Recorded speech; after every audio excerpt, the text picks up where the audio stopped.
it. You're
Olympic Hero Kurt Angle, and you're listening to the We Are Wrestling podcast. Yo, listen, this is the best wrestler alive, Platinum Max, and you're listening to the We Are Wrestling podcast. Hey everybody, Eric Bischoff here, and you are listening to We Are Wrestling podcast. Hello everyone, this is Nunzio, former WWE Cruiserweight Champion, and you're watching We Are Wrestling podcast. We Are Wrestling podcast. Check them out, man. Stay tuned, listen to the podcast. Best one, Donnie might teach you a thing or two.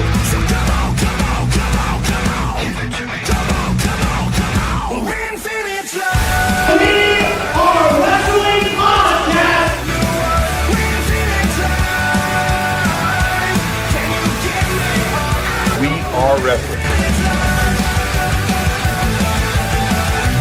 And if you don't listen to it, then it's one-on-one with The Undertaker.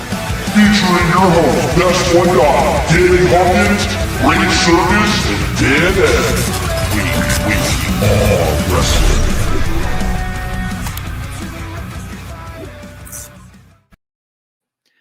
wrestling. What is up? We are Wrestling Maniacs out there worldwide. I'm the host with the most, Mr. We Are Wrestling himself, the Best One Donnie here with... What's up, guys? It's Dan Eddy here, and I am chilling with the Best One Donnie. Just us two today. We got Rage out for personal reasons, and we got Danny Hawkins taking the week off. So it's just gonna be us two, Donnie. It's been a while since just us. I wonder what he's doing on his week off, Daddy. I don't know. Probably just chilling, being a weirdo. Nah, probably eating shit. But what is up? We are Wrestling Maniacs. We got a great lineup for this week's episode of the We Are Wrestling podcast, which is live every Wednesday on the We Are Wrestling YouTube channel, 5 p.m. Eastern Standard Time. But we do want to put a quick little disclaimer that next week's episode, 183, will be happening on Thursday because all of us have double booked ourselves. If you're not a We Are Wrestling Maniac already and you're listening to this episode, wherever you get your podcast, please give us a 5-star review, not just any review, a Best One review, and download this episode and all the other episodes. But if you're listening to this wherever you get the best pro wrestling content and you're not a part of the thousands of subscribers, we recommend you guys to hit that subscribe button now, turn on the post notifications, videos be coming out of nowhere like an RKO, and of course you already know the grind is real. But what is going on, Dan Eddy? How was your week? It's been doing pretty good. Work has been a little hectic at times, but and then, the Packers just decided to shit the bed on Monday night. So that was disappointing. But other than that, no, my weekend was pretty chill. Did some overtime and just been kind of hanging out. Wait until today, actually, to do this podcast again. But how was your week, man? Hell yeah, man. Going pretty good. But just want to make sure real quick, because I know I saw you message in the private chat with the audio. Everything sound good? Yeah, now it sounds good. It might have just been the intro. Or Probably with the intro. But yeah, right now, just to let you guys know some behind the scenes stuff going on. We're live vertically and portrait mode, whatever the whole new thing is, so that we can maybe get some new We Are Wrestling Maniacs over here. But not a bad week. Not a bad week at all. Got to celebrate my birthday in Rhode Island. Had a great time, and we'll go over all the cool things that I did at Rhode Island Comic-Con in just a moment. But we got some maniacs here in the live chat. We got Josh Toy Show. What's up, Donnie and Dan Eddy? What is going on? Josh, we'll see you at big event this weekend. Alex Johnson in the live chat. What's up, everybody? I'm the number one We Are Wrestling Maniac. Are you? You got to prove it this episode, Alex Johnson. Prove it. And Rage even says vertical is looking good. Hope you're doing all right, Rage. Thanks, and we Rage. got Danny here in the live chat. Let's go. Get the show on the road. You're late. Stop booking your show like Tony Khan. Boo. Eat shit. Which that has been going a little viral on the social media on the We Are Wrestling. So do appreciate all the love that we've gotten from eat shit memes. That was hilarious. Absolutely great. But every week we do this thing called the power of the poll, where we give you guys 1 week to go on the We Are Wrestling YouTube channel, go to our community tab and vote. And with John Cena's farewell tour, every question leading up to his final match will be John Cena based. And we asked you guys which WrestleMania entrance was the best for John Cena. And the 4 options you had were WrestleMania 22, WrestleMania 23, 24, and 25. And here we go with the results for this week's Power of the Poll.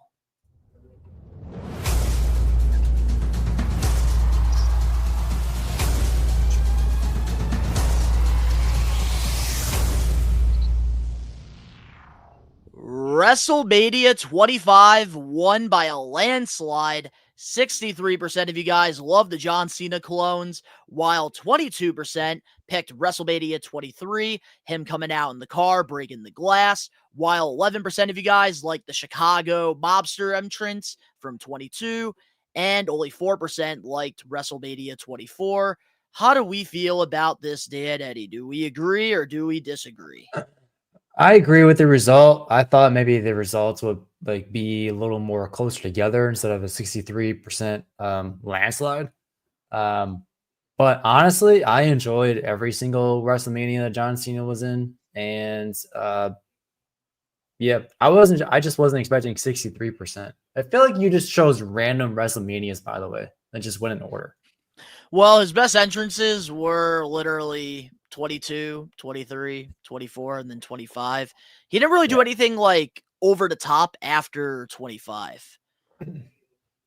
But I am so pissed off with the We Are Wrestling Maniacs on this one. I couldn't have disagreed more with this. And I am convinced that I am the only person that voted for WrestleMania 24 with 4%.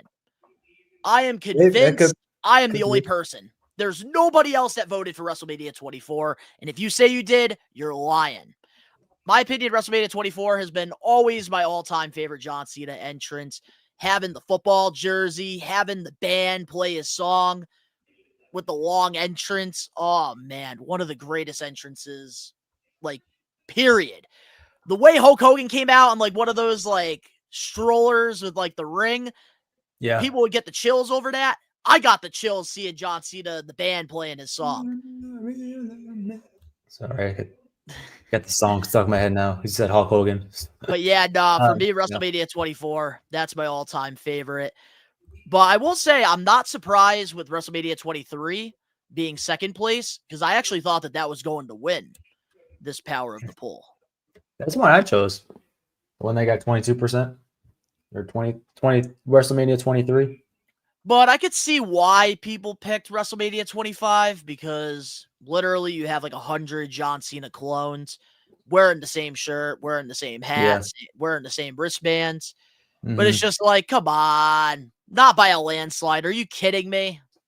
This particular poll I was waiting for to hear the results this week, because I wanted to hear your opinion on which one, because you were gone last week. I was gone.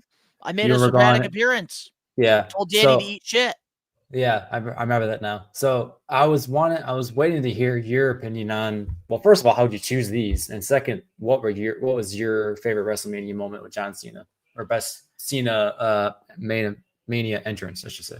Mania entrance, like I said, I am the 4%. Yeah. From this I know week. that now, yeah. I was excited just to wait for today and see what the results were. I'm so sad. I'm so disappointed that this got 4%. That is just wrong. Wrong on every level. But hey, the We Are Wrestling Maniacs have spoken. And they picked WrestleMania 25. So congratulations to all 63% of you. But next week's Power of the Poll is up on our community tab over on the We Are Wrestling YouTube channel. And we asked you guys, what's your favorite era of John Cena? We have Dr. Thugonomics. We have the Chain Gang, Super Cena, which is basically his whole babyface run, burying talent, and heel Cena that we've gotten during the farewell tour. So if you guys want to vote and let your voices be heard, you have 1 week to vote until next Thursday. So you have an extra day, no complaining. No excuses. That includes you, Danny Huckins. But a couple things I do want to advertise. This Saturday, the most magical place in the world, Long Island, New York. I will be at the big event, New York, for the We Are Wrestling's biggest vlog of the year. Happens twice, every March, every November. I'm going to be there Saturday, meeting some wrestlers, meeting, of course, some We Are Wrestling Maniacs, and putting together one of the best vlogs. So we'll be having that up on the channel hopefully next week. And another thing, too, I want to advertise. And also, if you do see me at Big Event New York, don't hesitate. Come say what's up. I don't mind talking to you guys at all. Like, I get out of lines to interact with you guys because for me, that's my highlight. Always going to these conventions. Also, we do have a couple vlogs up on the channel. If you guys haven't checked out Rod Muddy's first independent wrestling show, big WWE fan. Besides WWE, this is must watch. Must watch. And we will continue to advertise this every week for the rest of the year. Oh shit! I rewatched that just the other day. I was crying. It's so good. I will see you there, Josh. He was just trying to like kind of catcall the lady wrestler. I forgot her name. He was, hey, come here for a sec. And then we also have our TNA Slammiversary vlog as well as TNA Bound for Glory, which we just uploaded not that long ago. So if you guys haven't checked out both the TNA pay-per-view vlogs or Rod Muddy's first independent wrestling show, I would go check those out. Also, Rhode Island Comic-Con, I went there this past weekend. I was there Friday and Sunday. Saturday, I didn't want to deal with all the chaos during my actual birthday, so I decided to just explore Rhode Island that day. But Friday and Sunday, we were out there, and I got to meet Jimmy's mom from Jimmy Neutron. Nice. Also got to meet Chris Jericho himself, which I was supposed to have the clip that we did, but we're going to make you guys wait. We're going to make you guys wait. It's okay, guys. I haven't seen it yet either, so. You know what? Nah, if you guys want to see it, let me know. Let me know in the chat because I will download it for you guys. If you guys want to see it, which yeah, we're gonna download it. Might as well. Who am I kidding? Why am I asking them if they want to see it? Of course they want to see it. Of course they want to see it. Yeah. And then also met Degrassi as well, one of my favorite shows, Degrassi Next Generation. Got to meet the actors who played Jay, Spitter, Liberty, Joey Jeremiah, and Ashley. And there's my pro photo op right there with all 5 of them at the good old Rhode Island Comic-Con. Degrassi, underrated show in the 2000s, even in the 90s with Junior High and stuff.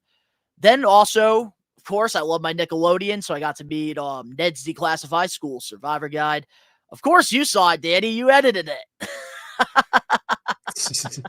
Yeah, I'm jealous when I saw this picture because Ned's Declassified was my shit, along with some other Nickelodeon shows. But yeah, that Can't Ned's guard me. Declassified was like probably Jericho had a crazy line on Friday. Yes, he did. It was a very long time until I met him. But also got to meet Nathan Kress from iCarly as well, which was a cool experience. He looks the exact same. Yeah, he does. Just with a beard. All right, let's see here what else we have. Also, I was not expecting to meet Mike O'Malley, the host of Nickelodeon Guts back in the day. There's me and my beautiful fiance with him. And she was actually the one to point him out because she's watched him on Glee as like Kurt's dad. And I had no idea he was I kind of had to put 2 and 2 together because I was like, why the hell does he have a Nickelodeon Guts trophy? And then I was like, wait a minute. He hosted the show. And I did a cool little video with him, but I'm not going to show you that. You got to check the vlog out. And then there it is, me and the Icon Sting.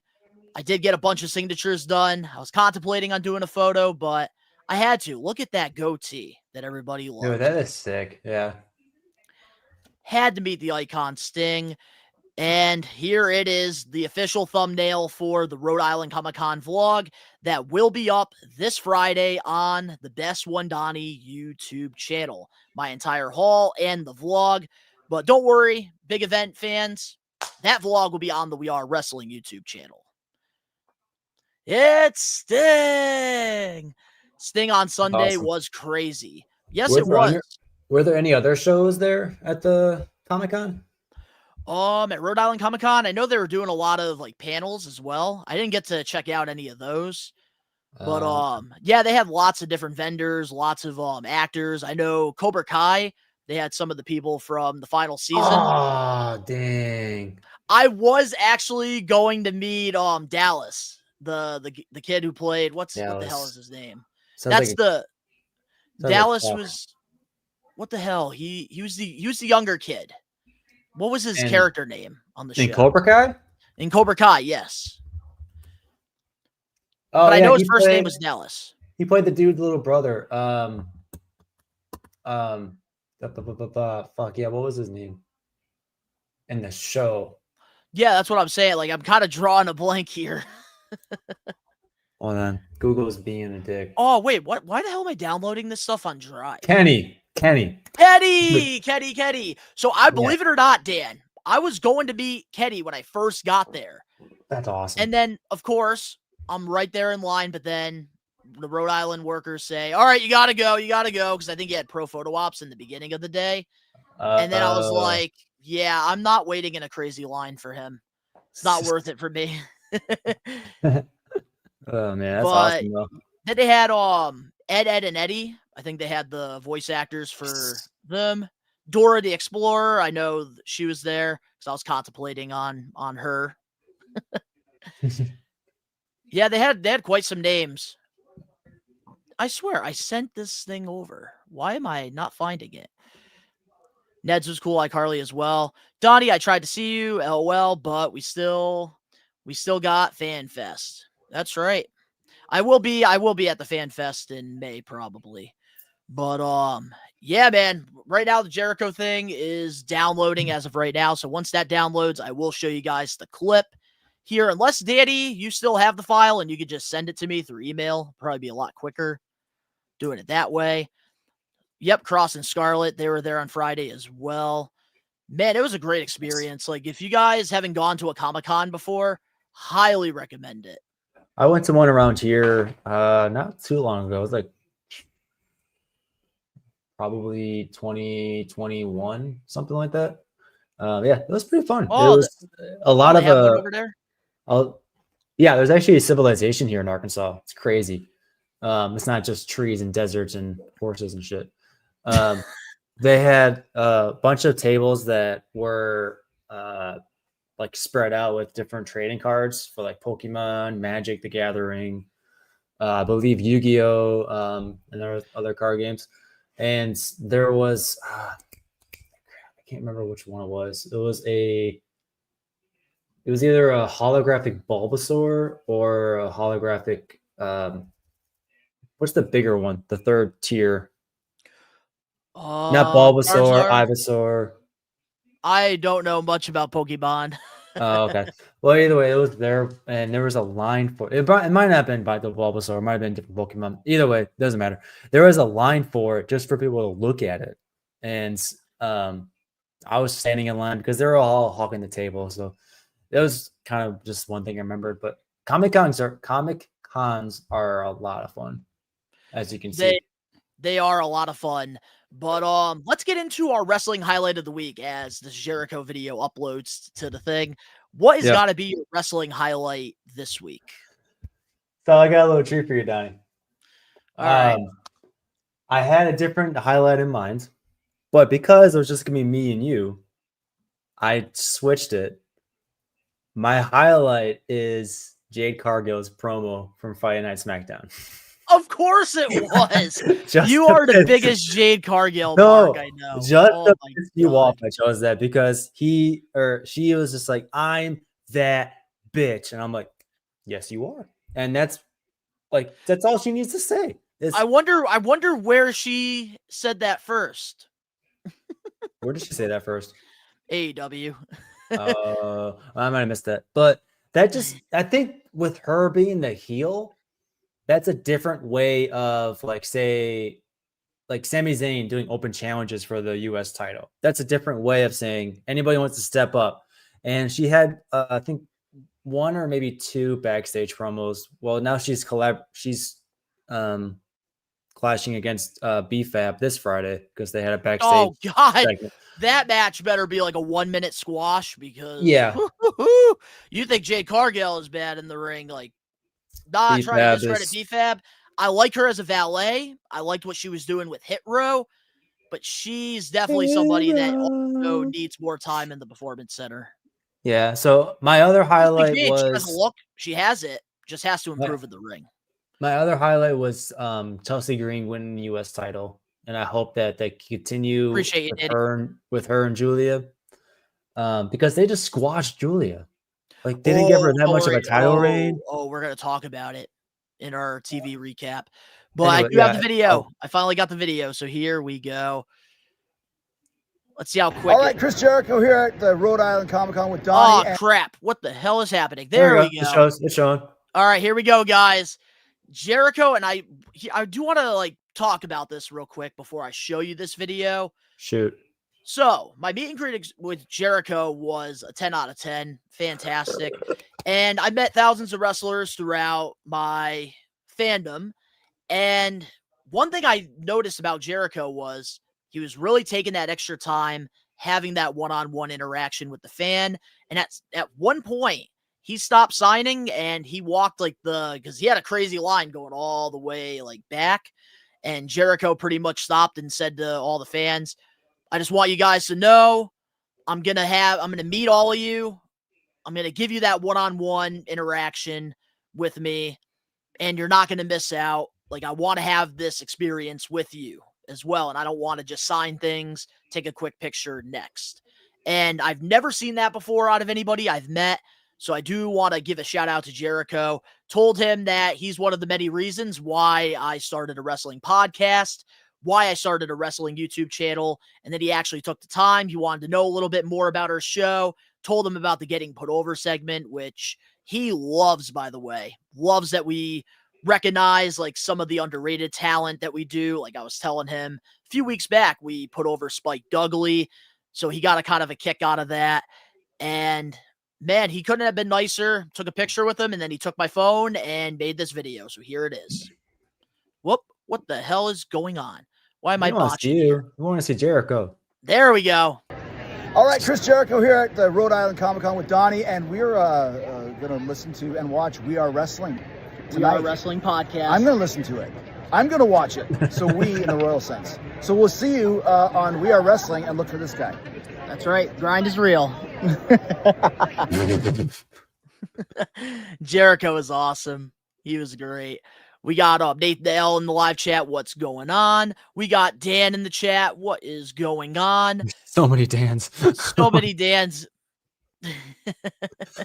So many of them. What's up, Dan? But, might as well get into my highlight of the week. Well, I don't even have to get into it because it was probably that right there, meeting Chris I was just Jericho. saying, wasn't it that? Yeah. Getting the free shout out. Like, didn't even charge us for it, which, man, class act. Always been a huge fan of Jericho. Wish him nothing but the best. Cannot wait to see him in WWE. And of course, we're going to be talking about the picture that everybody has been talking about in our weekly news and rumors when we get to that. But, yeah, man, Jericho is the best. He's the man. Let's go, man. And we do have some more highlight of the weeks we'll share here real quick. Josh Toy Show, my highlight of the week was how Obafemi returned, and then the show went off the air, leaving us on a cliffhanger. Oh, yeah, we're going to be talking about Obafemi in just a moment. Alex Johnson, my wrestling highlight of the week has to be John Cena and Dominic Mysterio promo from Raw on Monday. We'll be talking about that. We'll be talking about that Obafemi moment too later on. And we'll be talking about the John Cena moment as well. All in our TV recaps, so we might as well get into it with our We Are Wrestling podcast weekly TV recap, talking about the biggest highlights that have happened on wrestling television. Starting things off here, man, wow, this is so weird doing it. Like I'm used to the 3-person thing.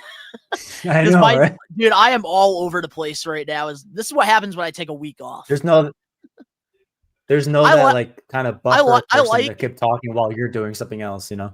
I must say, I liked being a guest and telling Danny to eat shit because it's so much more less stressful than doing this. All right, here we go. I got my notes. We're back on track. All right, and I'm sure we're going to be getting off track throughout this train ride that you guys are on. Facts, Danny. What did You he get say? Jericho on the pod. You can love to get Jericho on the pod with your support. It will happen. Just keep spreading the word about the podcast. Definitely, Absolutely. 100%. And you guys sharing, you guys subscribing, liking really helps with that. And eventually we would love to be in a position to bring in one of the greatest of all time on the show. We would love to do that. And the only way we could do that is with your support. The We Are Wrestling Maniacs, of course. But here we go. Let's get into our TV recap. Last Friday on SmackDown, Chelsea That's not Chelsea Green defeated Julia to become a 2-time U.S. champion. What's your thoughts on this? So I kind of alluded to it earlier, and they kind of just squashed Julia. Not that she had that great of a title reign to begin with, but you're going to double down by not only giving her a terrible title reign, but also squashing her in the match by giving Chelsea Green the title back. Rumor is so that she doesn't beat Chelsea Green's title reign record of holding the U.S. title the longest. But technically she had already did, because she had this certain amount of days. I can look at it later on. I had the thing up here, but I forget. Anyways, wasn't that match like 2 minutes? It wasn't that long either. It was a squash match. I didn't even take the time to rewatch it because of that. I caught. I basically caught the whole thing because I thought I caught it. For me, it would have been a disservice to Julia and her talented work. Yeah. Nate, I agree with Nate on this one here. Chelsea needs the world title. I agree. I disagree, but respectfully, because I don't think she needs the world title. She needs a title. Even if she's just doing the women's IC title or something like that. That's actually an interesting take by Alex Johnson. I don't like how it ended, but they should move Julia to Raw and have her join the Kabuki Warriors. That could work. But I just don't understand. What are we doing? Let's not get offhand. Daniel's not here. What are we doing though with Julia?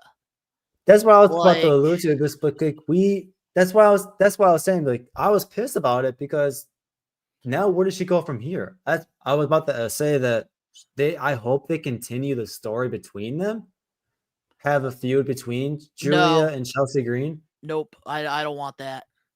Okay, maybe not Chelsea Green, but I want Julia to keep relevant. I'm happy that Chelsea Green is the United States champion, because they weren't doing anything with Julia, and that's not Julia's fault. No. There's only one person to blame, and that is Road Dogg, the head of SmackDown Creative, for the way that he's been booking her. It has been horrible. And I don't understand it. Like, when you don't have creative plans ready for somebody, why fucking call them up to the main roster? Like, I think we all should have seen this coming, because they brought both Julia and Stephanie Valkyrie to the main roster around the same time. And when you do that, you are already setting up one of them to fail. And in this case, Julia is the one failing, because Stephanie is over, as she should be, because she is just as talented as Julia. But I just don't get it. Like, Julia was doing so good in NXT, and then she wins the U.S. title. There's really nothing. See, I'm with Josh, just as Julia deserves better, and I'm with Danny as well, because we need to get Kiana James away from Julia. Agree. Julia needs to be taken more serious, because I don't think I haven't watched Kiana, so I can't say much. But is she great in the ring, or is she more of like a manager wrestler? Kiana, I think, could be a better manager than somebody in the ring.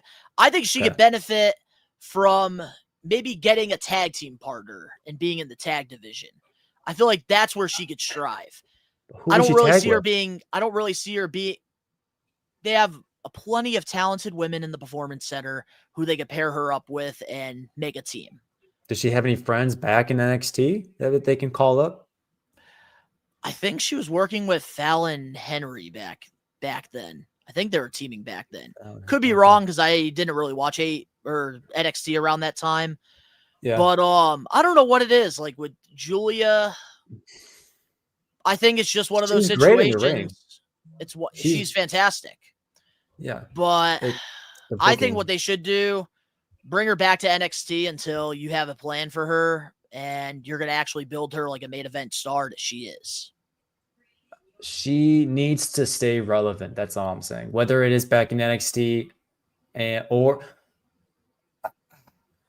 does she ever have a confrontation or a collision with what's her name?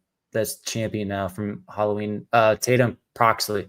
Paxley, no. Actually, not that I remember. No. They were hesitant on which opponent she was going to be choosing last night as champion, and I haven't watched the whole NXT. I didn't watch the end, but I think JC Jane got her rematch, if I'm not mistaken. I think so. I didn't really watch NXT either, except for the ending. Yeah. I would just suggest have her show up if they were due, like, who's next kind of thing. But I think Julia should stay in the main roster, if you're asking me, my opinion. Because they got to do something new. They have to do something with her. Repackage her. Let her maybe go after Jade Cargill. But before she goes after Jade Cargill, you have to have her work with somebody that's also trying to chase the title as well. Honestly, have her work with Kiana James. Have Kiana James be disappointed in her for losing. There you go. That's what I was going to allude to. And have her bury Kiana James. And then with Kiana, you can put her back in the drawing board, maybe team her up with somebody that they're not using. Have them two fight, have her go on a solo run. I was right. She did team up with Alan Henry. Like, that's what I understand. Like, they also were a pretty good pair together. And then, like, they kind of broke them up for no reason. Yeah. I don't get it. But I will say I'm happy for Chelsea because she really did make that championship prestigious, but at the same time, really not happy with the way they did things with It was just kind of like given to her. Yeah. And the way that the way they squashed Julia, I just felt bad because the match wasn't entertaining, to be honest. And Chelsea cheated anyway, so maybe they can continue that and just have a mini feud between the two and have a rematch at least. Yeah, but then again, but then you're setting yourself up for failure there because then people are going to want Julia to win the title, even though Chelsea probably should have the belt. So I think they just have to have her written off of TV for a little bit and then repackage her. At least give us like some hype with like some vignettes or like a promo or something. And then Chelsea, have her work with Kiana James.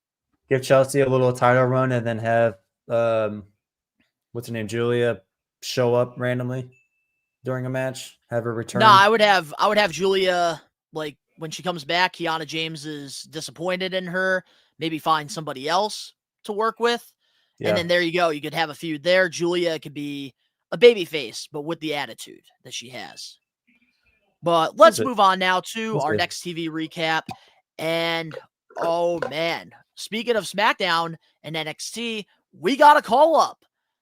And this past Friday on SmackDown, we saw Lash Legend align herself with Nia Jax. What's your thoughts on the way they had her debut?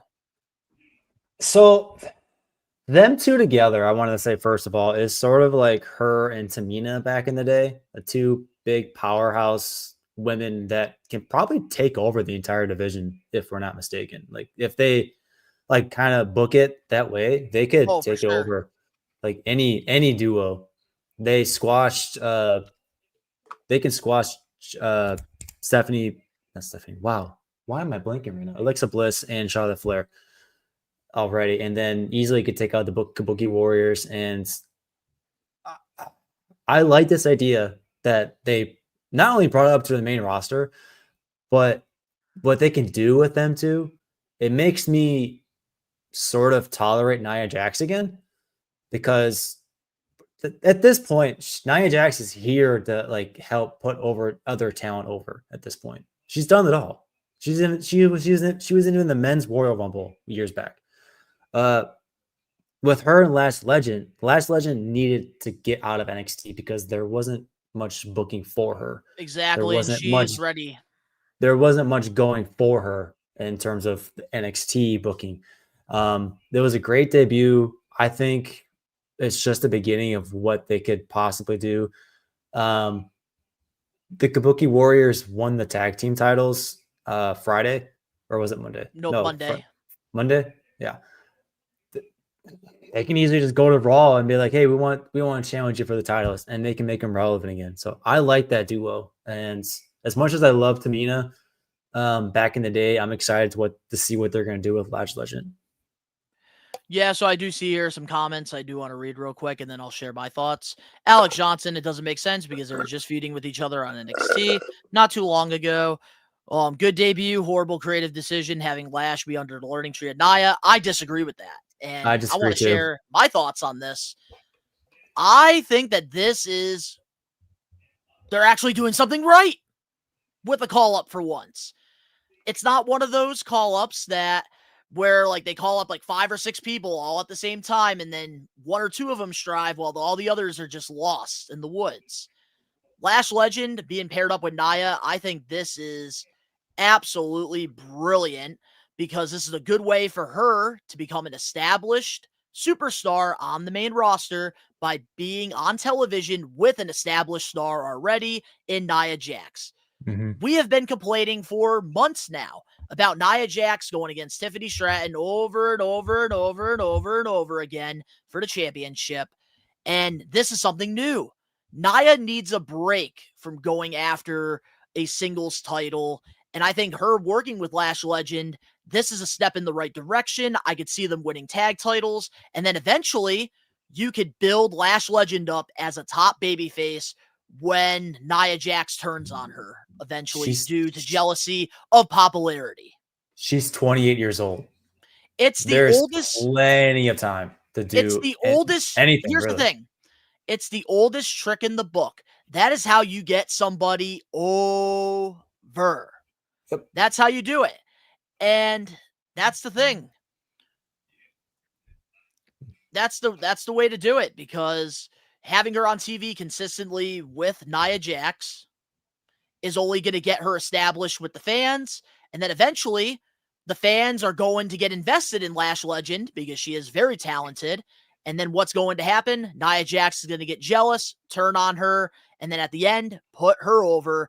And it's going to put Lash Legend in a situation for success, which means maybe winning an Intercontinental, United States, or even a World Championship in that process. I love this. The future is bright for Lash Legend. And I wanted to touch base on Danny's comment. The reason why there's no one on SmackDown is until Bianca comes back is that there is no other talent that could probably go face to face with Jade other than me or Charlotte. And Charlotte, I don't know if I'm standing on the perfect one to work with Jade in the ring. Yeah, I don't know. Like you can definitely tell. Now that they lost the tag titles, Charlotte can focus on doing that as well. Yeah, boy, are you there, Dan Eddy? You're kind of going in and out. You. Yeah, so right now his connection's acting up a little bit there. But yeah, let me see. Whoop. I don't see you. I can hear you. I'm right here. Let me see. Yeah, I do not see you, but I hear you. Maybe remove yourself and then come back in. Off. Yeah, so overall, I'm really happy about this with Lash Legend and Nia Jax. I think that them two being together is only going to set Lash Legend up for success. We don't need her to be by herself at first. I think that this is just the way to go. And don't worry, guys. Dan Eddy will be right back. Just has to restart his thing. Laugh my ass off. My guy is the last human using. Maybe I use the house.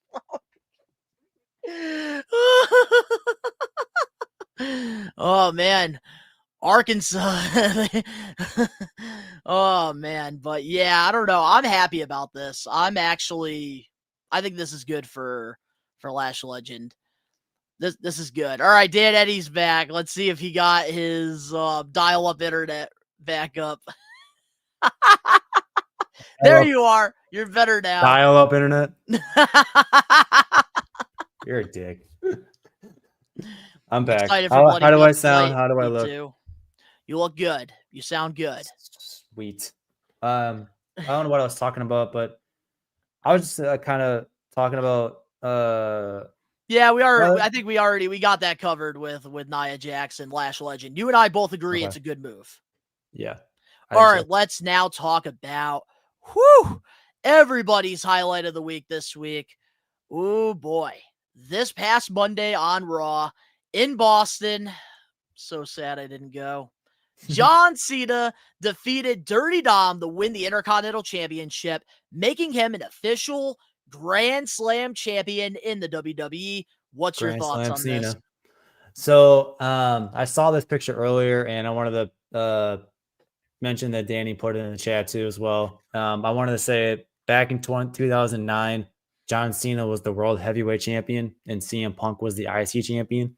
And now, 16 years later, the roles have switched, where John Cena is now the IC Champion, and CM Punk is the World Heavyweight Champion. That's crazy. And yeah, it's just something to think about. And as far as the match on Monday Night Raw, it was so predictable, but yet it was so fun to watch. He paid tribute to R-Truth by doing the, like the wink, and then he no, that was a different match. I was gonna say he did the Walls of Jericho, but that was Sheamus. Oh yeah, that was different. Yeah. But it was like the writing was on the wall. I mean, you saw it coming. His last Monday Night Raw, and I don't think it was as predictable as you say it is, because during that match, at some point, I believed that we were going to get that false finish there, like they always do, where like Dirty Dom weasels his way out, the referees take it out, and I thought that with the frog splash, Dom was going to retain. It was going to be like, oh, here we go. But then we got the invisible John Cena there, and then he hits him. Like, I love the way they did it. Like, yeah, at first, I thought Dirty Dom was going to win because I thought it was going to be him versus Ray with the IC title on the line. But I'm so happy they made this decision to give John Cena the IC title, because I think giving him this belt will kind of make some of us forget how bad the beginning of the farewell tour was. Even Danny agrees with me. It was 100% predictable. And it was, if you think about it, during the match, they did a good job. They did a good job. If you think about it back at one then, point making it believe Dom was going to win. They did a full circle moment again with him and Rey Mysterio. I don't know if you saw that backstage moment. He was shaking everybody. Rey Mysterio comes up from the side and shakes his hand. Back then, when Rey Mysterio won the IC title, I think John Cena had the WWE title back then. I'm not mistaken, but he went up to John Cena, or John Cena came up to him and shook his hand. So there's a lot of full circle moments going on that night. Oh, yeah. And also, I want to make a quick hot take here real quick, because I do agree with Danny on the next Monday Night Raw is going to be one of the biggest Raws in 2025. Here's my hot take. Going back to Dirty Dom now. I see why they did this in Boston for the Intercontinental Championship, because I think what they're doing is Survivor Series. It's going to be Dirty Dom versus Rey Mysterio in San Diego, their hometown. And I think that's where Rey Mysterio is going to lose to Dirty Dom, and he's going to retire. And they're going to do some type of career versus something match. I think we were talking about that last week with Rage and Danny. I think Ray's going to retire at Survivor Series. That's a hot take. It sucks. I might have heard San that Diego, podcast, where Dirty Dom's from as well. Yep. Better place. It's so sad to think Rey Mysterio, AJ Styles, and John Cena are going to retire within the next year. Next couple of weeks for sad. Two of them. Sad. Yeah, and then even the next couple of years. I think Cody Rhodes said he re-signed his last contract, which I believe is like he has 3 or 4 more years left in the business. I think Really? Jimmy and Jay, I think the next couple of years. There's a lot of them. But it was also cool seeing Regal as well, Retro. That's a good point to say War Games. That was funny. Oh, yeah. Cody is 40 years old, but still, damn. I didn't even know he was that old. Yeah, but next Monday, I do want to let you guys know that I probably will be doing a live watch along here on the We Are Wrestling channel for Monday Night Raw, just because I feel like it is going to be one of the biggest ones. And if it's not, I'm going to tell Danny to eat shit. All right. Well, let's move on to our last TV recap here. Last night on WWE NXT, we got left with a cliffhanger.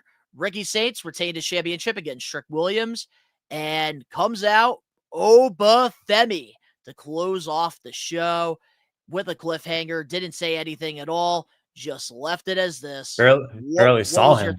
What was your thoughts on the Obafemi return to NXT? Did Triple H direct that episode last night? Like, because he pulled a last second CM Punk in Chicago, just like out of nowhere. Oh, you know, he had to say. He had to have had a say in that. Worst kept secret that was. But yeah, I'm excited because I started paying more attention to Obafemi once I've heard rumors that he was going to be coming up to the main roster. He lost the titles. Now what is he going to do? And I think I was talking about that a few weeks back too. I've gotten to the point where I'm just excited to see what's going on in NXT now. Because they're getting good. They're low key cooking right now, and I think and this may be a hot take, but I think NXT's been kind of cooking more than SmackDown recently. I don't think that's a hot take. There's a lot of people that like NXT more than Raw and SmackDown. Yeah. So I was excited. I was watching that entire episode last night, and there were some other things I'm going to get to later on. But as far as the Obafemi return, I'm excited to see what they're going to do. If he's going to challenge Ricky Saints or maybe go after Trick Williams again. Who knows? I'm not happy about this, and I'm with Alex Johnson here with this take. I want someone like an Obafemi to win the Intercontinental Championship for John Cena. I want Obafemi to be the one to win the John Cena tournament and be the one to face John Cena in his final match, because I think that Obafemi is that next guy. He really is, and he proved it. He has proved it. Why are we bringing somebody that is main roster ready back to NXT? Why are we doing this? Why are we recycling and doing the same thing over and over again? Honestly, and here's the thing too. I see your comment, Danny Huggins, in the live chat talking about it would be cool to book Obafemi to beat Gunter and then to beat John Cena. WWE doesn't like to take that risk, and that is what the problem is with the Triple H era of World Wrestling Entertainment. That is the problem. They don't let their stars sink or swim. And Obafemi is somebody who I think if you throw that man into the deep ocean, he is going to fucking swim. And I think Obafemi, that is the perfect way to bring him up to the main roster. Put him in this tournament, let him dominate, him versus Gunter in the finals of the tournament, have him beat Gunter, and there you go. Him versus John Cena in Cena's farewell match. That right there, you are setting up the next monster in the WWE right there. Let's not forget too. There are so many days left that we can do anything with John Cena. There are so many opponents. Obafemi is one of them that could be a great match with John Cena. Low key, I'm still kind of rooting for Edge. Low key, I'm kind of rooting it to be Edge. It's not happening. I'm sorry to break it to you. Keep dreaming. Until the bell rings, I'm gonna think Edge is gonna be the opponent. There could be a last second injury. And I would give you some tissues, but you are a little bit farther away from me. If it was driving distance, from Danny or Ben's house, I can stop by your house and give you tissues, but I would have to take a plane to do that. So please don't get your hopes up and then cry. There's nothing I can do. That just bring the title with you, because I'll take it anyways. I'm taking it at Survivor Series anyways. Ray's got the belt. I'll just win it. My bad. Yeah, for now. So, but I don't get it, because it's a lose-lose situation. If you're having him work with Ricky, that's not good for Ricky if he loses the title right away, because he's starting to pick up momentum, and then vice versa. You have Obafemi lose to Ricky twice. You can't do that with his win-loss record. He can't lose to a little guy like Ricky fucking Saints. But wouldn't that wouldn't ruin Ricky's momentum? That is a big lose-lose situation. That's a lose-win. That's a lose for Obafemi, but that's a win for Ricky Saints. Okay, but Ricky Saints losing to Obafemi, that's a huge loss for Ricky because he's picking up momentum with the title. You can't have him lose to Oba again. February. He's still new. But he just won the title. He won the title. He just won the belt. He retained it twice. And he won the NXT North American title. I get that. But I don't want him to have a short NXT world title run. He's somebody that should have a long run with the belt. I want to see what he could do as a face of a company. Because a lot of people want to compare this man to The Rock. They want to compare this man to MJF. They want to compare him to these main event greats. He needs to have a long title run. And he's actually having a good run right now. So why are we going to have him lose the title to Obafemi? Obafemi does not need to be in NXT.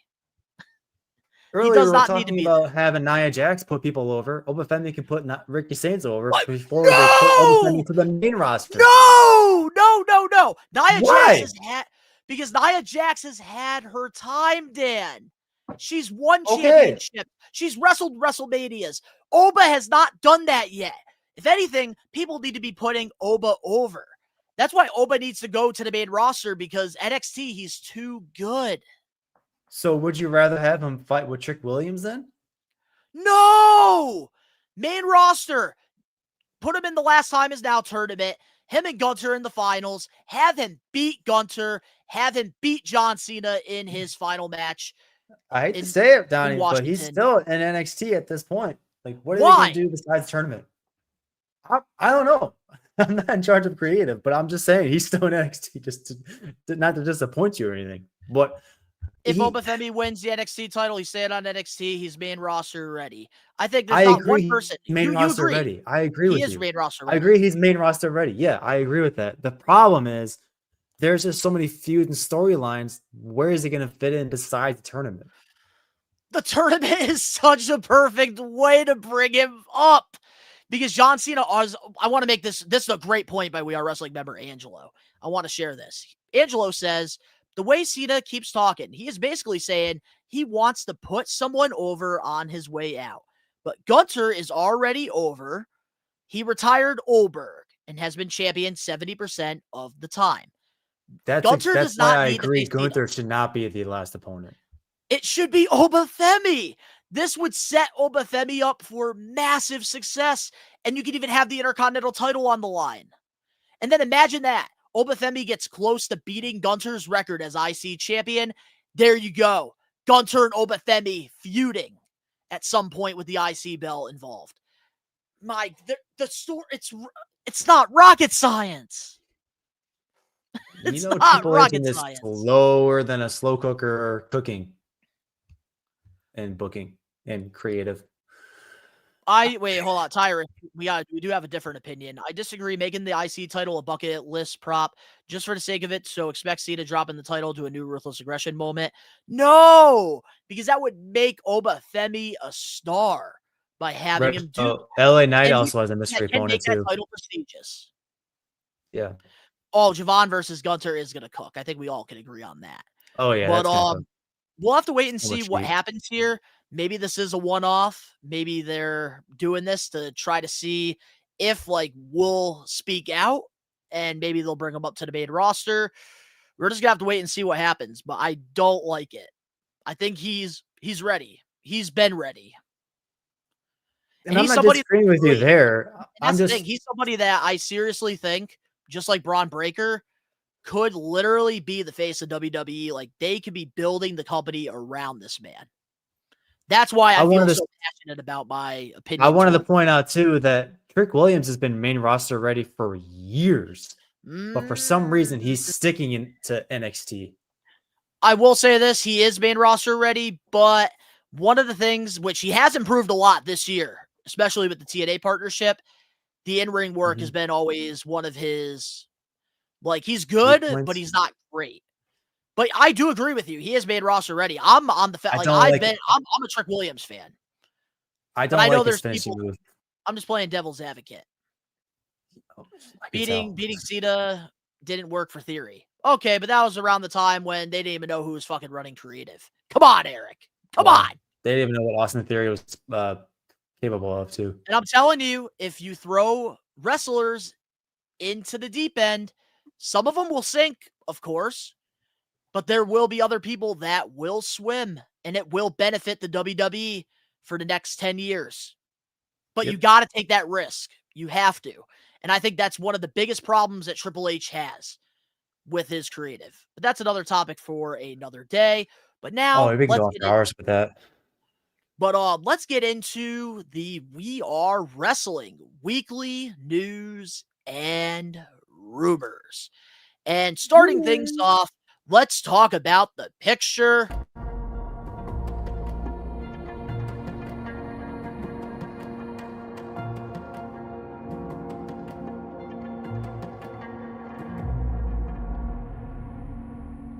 Ricky knows best, ladies and gentlemen. Ricky knows best. Ricky knows best, ladies and gentlemen. Ricky knows best. Believe in me. He's back. God bless you. Hey! Moxley's just as crazy as him. No, Ricky! Bullshit! They do it too sometimes. I'll be catching it. I guess we're not talking about Chris Jericho's Stop picture right playing. now. But that's my opinion. He's so over. Ricky knows best, ladies and gentlemen. Ricky knows best. Believe in me. God bless you. What's up, We Are Wrestling? It's been a minute. It's Ricky knows best. Shout out to the best one. Shout out to Uncle Ben, and then shout out to both the Danielsons. Now, let me get into this WWE and West Side Gun situation. First off, WWE and TKO, whatever.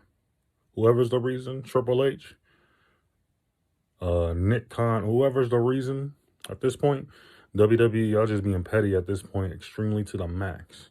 Because West Side Gun, he is a die-hard professional wrestling fan. I see this man literally go to literally a lot of your events, spends mad money, buys mad merch, shout y'all out in literally a lot of songs, pays tribute, has artwork of y'all. This guy has done everything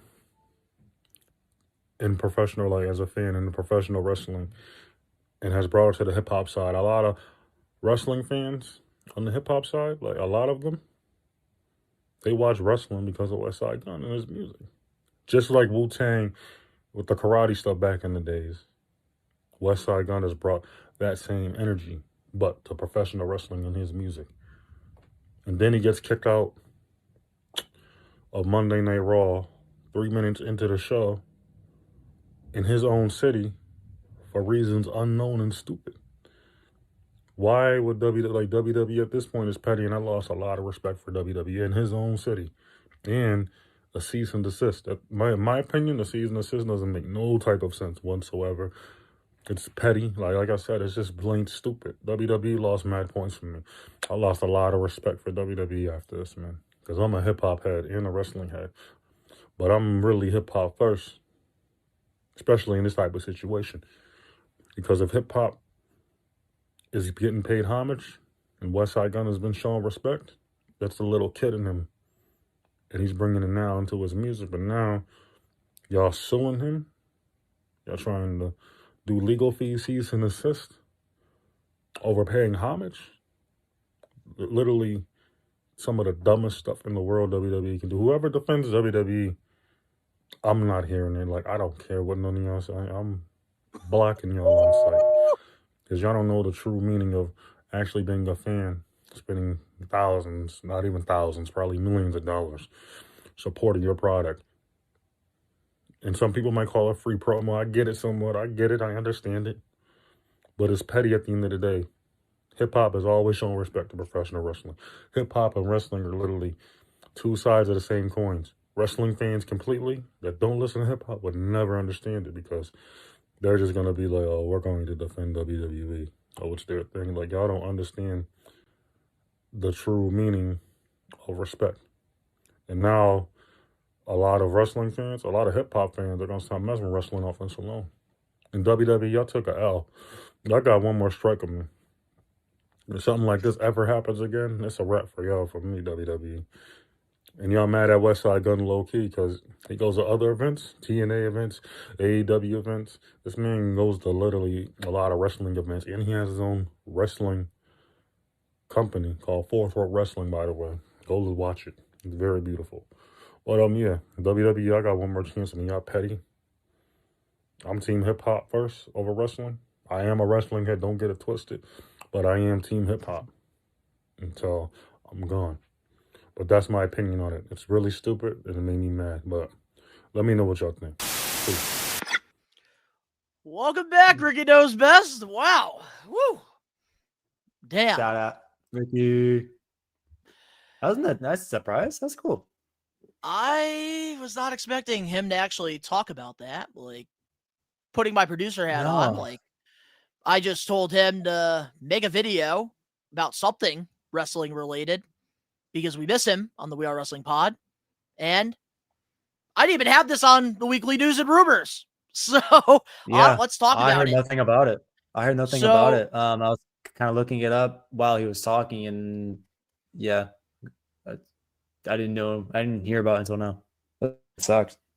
Yeah, so pretty much West Side Gun, in case you guys don't know, he's a successful rapper, and he was at Raw this past Monday and got kicked out.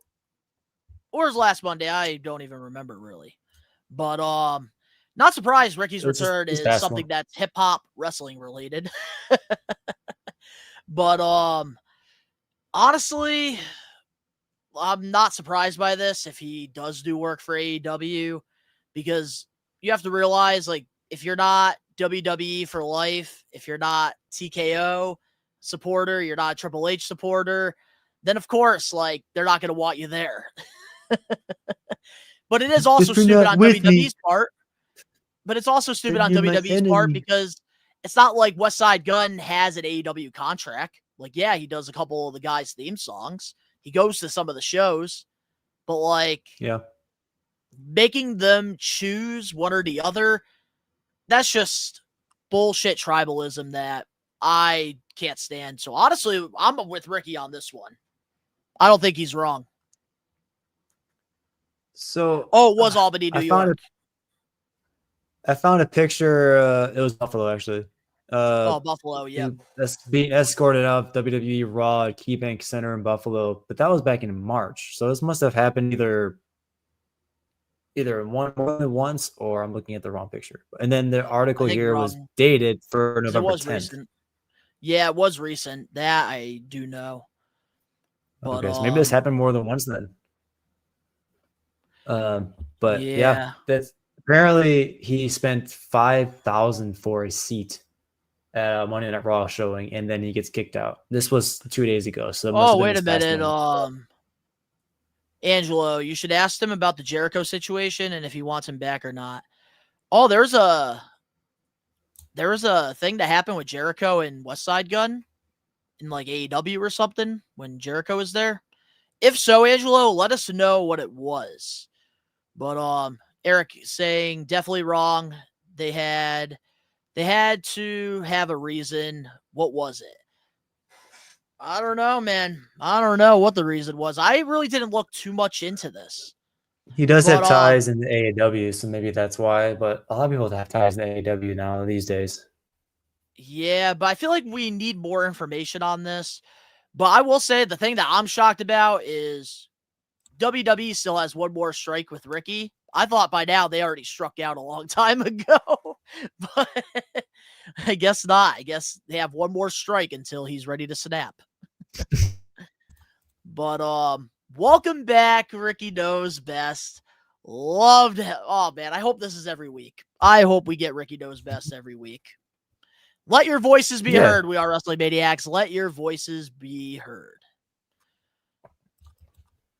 No. I'll have to look into it more because I'm a hip hop fan myself and I had nothing about that or heard nothing about that. So it'll be interesting to see what I look up. All right. And this is exactly why I was shocked when I saw the pic of Jericho and KO. I know how petty they are and he eats shit. I was just about to say that. Oh no. Well, speaking of Chris Jericho, we're not talking about Kevin Owens and Chris Jericho picture anymore, Danny. We're talking about a picture that Jericho posted on his 55th birthday, which was the day after mine, of a selfie of him looking incredible. Massive I'm fucking transformation jealous. from what he was looking like at AEW. What's your thoughts on this? Dude, I'm fucking Everybody's jealous. talking about it. Everybody's got their speculations with Jericho now with this picture.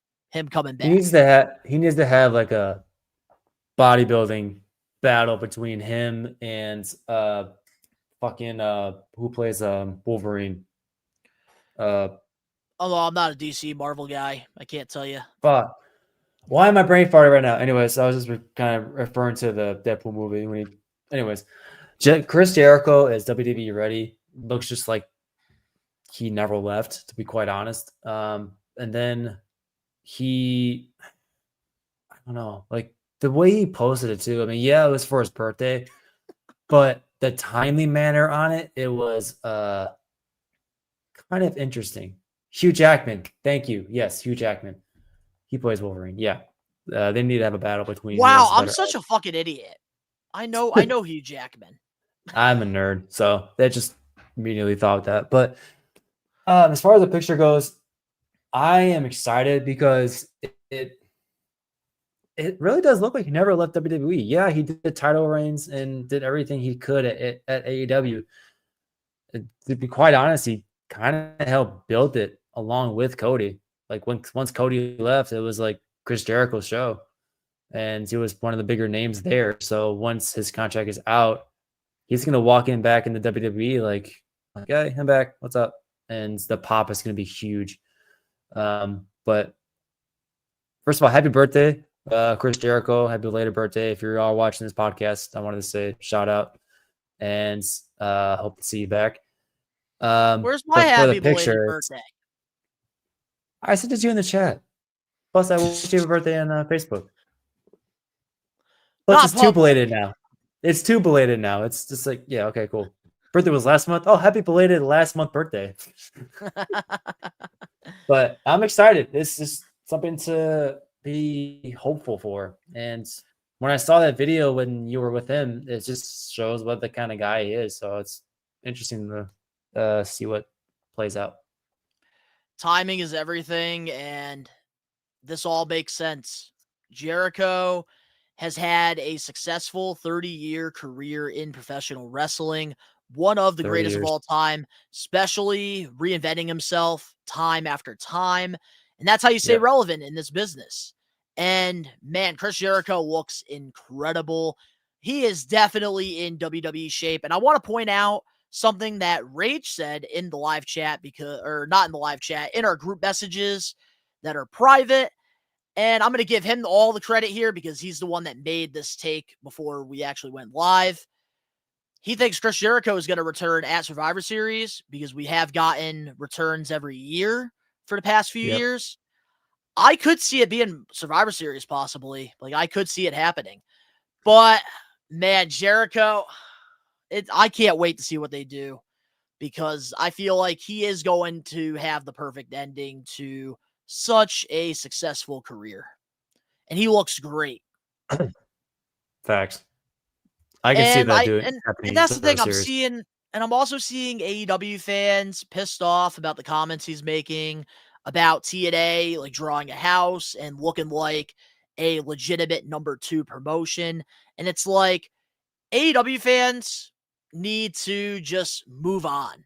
Jericho does not fit in AEW's timeline in 2025 and 2026. Jericho did everything he could to put that company on the map. He was one of the reasons why one of the big reasons why they signed him was to add legitimacy to their promotion, got him a television deal with TNT, Warner Brothers Discovery. The first ever AEW World Champion, put over so many talented guys over there who are having successful careers. He did more than enough for All Elite Wrestling. And you'd be foolish to say you want him to end his career in AEW, when in reality, we all want him to end his career in the WWE, doing it the right way. That's like saying Kobe Bryant going to like the Utah Jazz or going to the Brooklyn Nets to have one final season. That doesn't make sense. He needs to end his career in a Los Angeles Lakers uniform, which is what he did. And that's why Jericho needs to go back to WWE and have this last final run, get inducted into the WWE Hall of Fame, sign a Legends deal, get some new action figures, be immortalized forever. It's the way to go for him. I was about to say, did you know Kobe Bryant passed away? Yeah, you're exactly right, Donnie. He does not deserve to be in AEW anymore because it's a lot of younger talent. No disrespect to Chris Jericho himself. There's a lot of younger talent that is just the main storylines these days. Yeah, of course. No, but it's Adam not. Copeland But it's not and that. Christian are still there. Yeah, but He's done everything. But here's why I'm saying him going back to WWE makes sense, because WWE is storytelling based. AEW, they did do a lot of storytelling and stuff in the first couple of years of their promotion. But now they're trying to replicate what New Japan Pro Wrestling is doing, and they're focusing more on the 5-star matches, the oh my God chants, the high spots. Jericho has been in the business for over 30 years. He's 55 years old. He doesn't need to be doing Canadian destroyers, jumping through glass. Not in maybe friggin' 30 years ago, yes, but not now. That's why I'm saying WWE is the perfect place for him to end his career. He doesn't fit.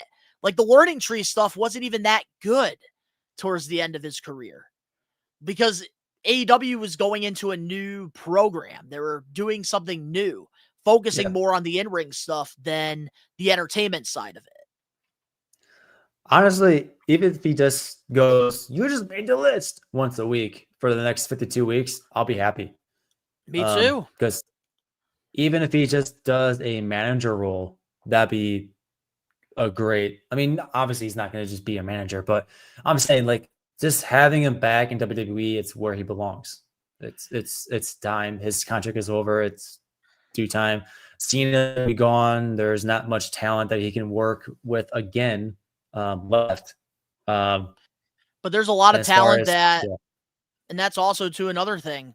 There's lots of talented guys on the WWE roster that I think if they got the Jericho rub, that could help them get to the next level. And some of those names I want to point out. I think LA Knight, you put him in a program with Chris Jericho and it gets massively over with the fans. Maybe that's what leads LA Knight to getting a proper world championship run that we know is never going to happen. Another good example, Carmelo Hayes. Can you imagine? Another guy who's got some arrogance like a young Jericho. Having them work together. Maybe Jericho giving Melo that rub could help him get to that next level of his career. There's so many positives that outweigh the negatives to where this just makes sense. And especially now with this picture that I think is definitely telling you more than a Kevin Owens and Jericho picture. Jericho is going to WWE. It's confirmed. And he's ready. Jericho versus Breaker. That's another good one. Honestly, I would give Rage so much props if he called it and said he's going to, and he actually like come back during Survivor Series. And exactly, Danny. That's a good point. All people did was bitch about Jericho taking up TV time the last 2 years at AEW. Exactly. Because AEW is going in a new direction. The fans don't want to see what we get on WWE programming. Obviously, we all prefer the way WWE does things, but there's that fan base that does prefer the spots and the holy shit stuff. And Jericho, I think, just doesn't fit what AEW is doing right now. And it doesn't have to be an ugly breakup either. Like, I would love to see Jericho years from now make appearances on Dynamite or AEW pay-per-views. Maybe eventually get inducted into the AEW Hall of Fame. But right now, he needs to end his career in WWE. That's where I want his last match to be. And I think every pro wrestling fan can agree with that.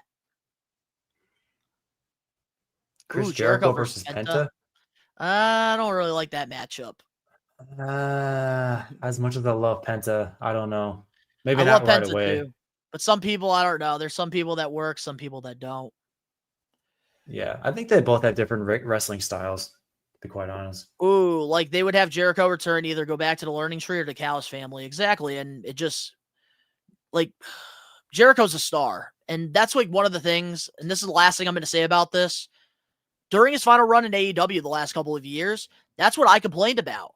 I wanted Jericho to take time away from AEW TV because he's somebody that's so good at like reinventing himself to where like he's so good at being a surprise, a special act.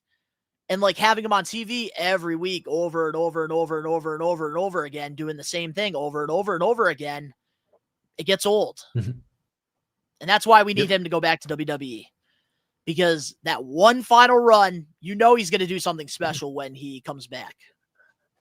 When he comes back, who would you want him to feud with first? New talent or rekindle the wounds of a feud that he had back in the day? Damn. Because I was thinking CM Punk. If he is going to come back during Survivor Series, I don't want it right away either. But given how LA Knight might not be in the War Games itself or the PLE. Yeah, that's who I would want. I would want Seth Rollins if he wasn't sidelined. Logan Paul. Yeah, if he wasn't sidelined. Yes. Honestly, I want Logan Paul to be the first guy for Jericho. I think I'm convinced. Chris Jericho and Seth Rollins, Chris Jericho and CM Punk. Logan Paul, I can see. Start him off with LA Knight, I want to see him first. Ooh. That's who I want. No, I want LA Knight. I want WrestleMania to be LA Knight and Jericho. Doesn't have to be the first program. Yeah. WrestleMania, LA Knight versus Jericho, that has money written all over it. That's a perfect. We have plenty of time to talk about it. Oh yeah, and I'm sure we will be fantasy booking. I would say probably my first one would be LA Knight. Yeah.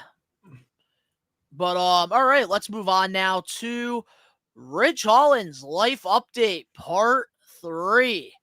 He is still making the news. Here we go. So we do have some notes here that I am going to read. On his YouTube channel, he regrets putting out those tweets. Said he needed to vent because what WWE did was after the venting, they pretty much terminated his contract. Then on a GoFundMe page, there was a GoFundMe page from one of his family members to pretty much help Hollins during this time because obviously he's dealing with injuries, so he can't just instantly like go and wrestle on the independents every weekend. And some of the names that donated to him was Chelsea Green, Nick Jackson, Kyle Fletcher. They all donated $1,000 each, with Chelsea contributing $1,000 per month. Ridge Hollins made a statement that he was unaware that the GoFundMe would be set up for him and will be donating the money raised to charity. And he said, I sincerely apologize if this page caused any upset or offense. That was never the intention. Thank you for understanding and kindness. Then Luke, that's his real name, had the GoFundMe closed due to online backlash. And he did say he will be donating the money back to charity once he's back on his feet and has recouped the amount of money that was donated in those 24 hours. Then on Busted Open Radio, he did reveal that WWE is going to be paying for the neck fusion surgery that he has to get after this upcoming surgery with his injury currently. So they'll be taking care of all that, which is good news for him. What's your thoughts on all this updated news on Ridge Hollins? So last part again, I was reading something that I had in my browser. You said he was going to help pay for Big E surgery? No, I said basically WWE is going to pay for his neck fusion surgery because I guess he has to get his neck repaired. Hollins, yes. Oh, okay. But yeah, that is a good interview, Daddy. The Busted Open Radio that he did. That was a good interview. I haven't watched that one yet. As far just the whole situation is. Hey, Daddy, if you wanna hop in here and share your thoughts on the Ridge Hollins stuff. It kind of sucks too. And as far as Danny's comment goes, like kind of feel bad for the guy. WWE had it out for him since the Big E incident. Not just WWE. Hold on, pause. Wait a minute. I need to say one thing.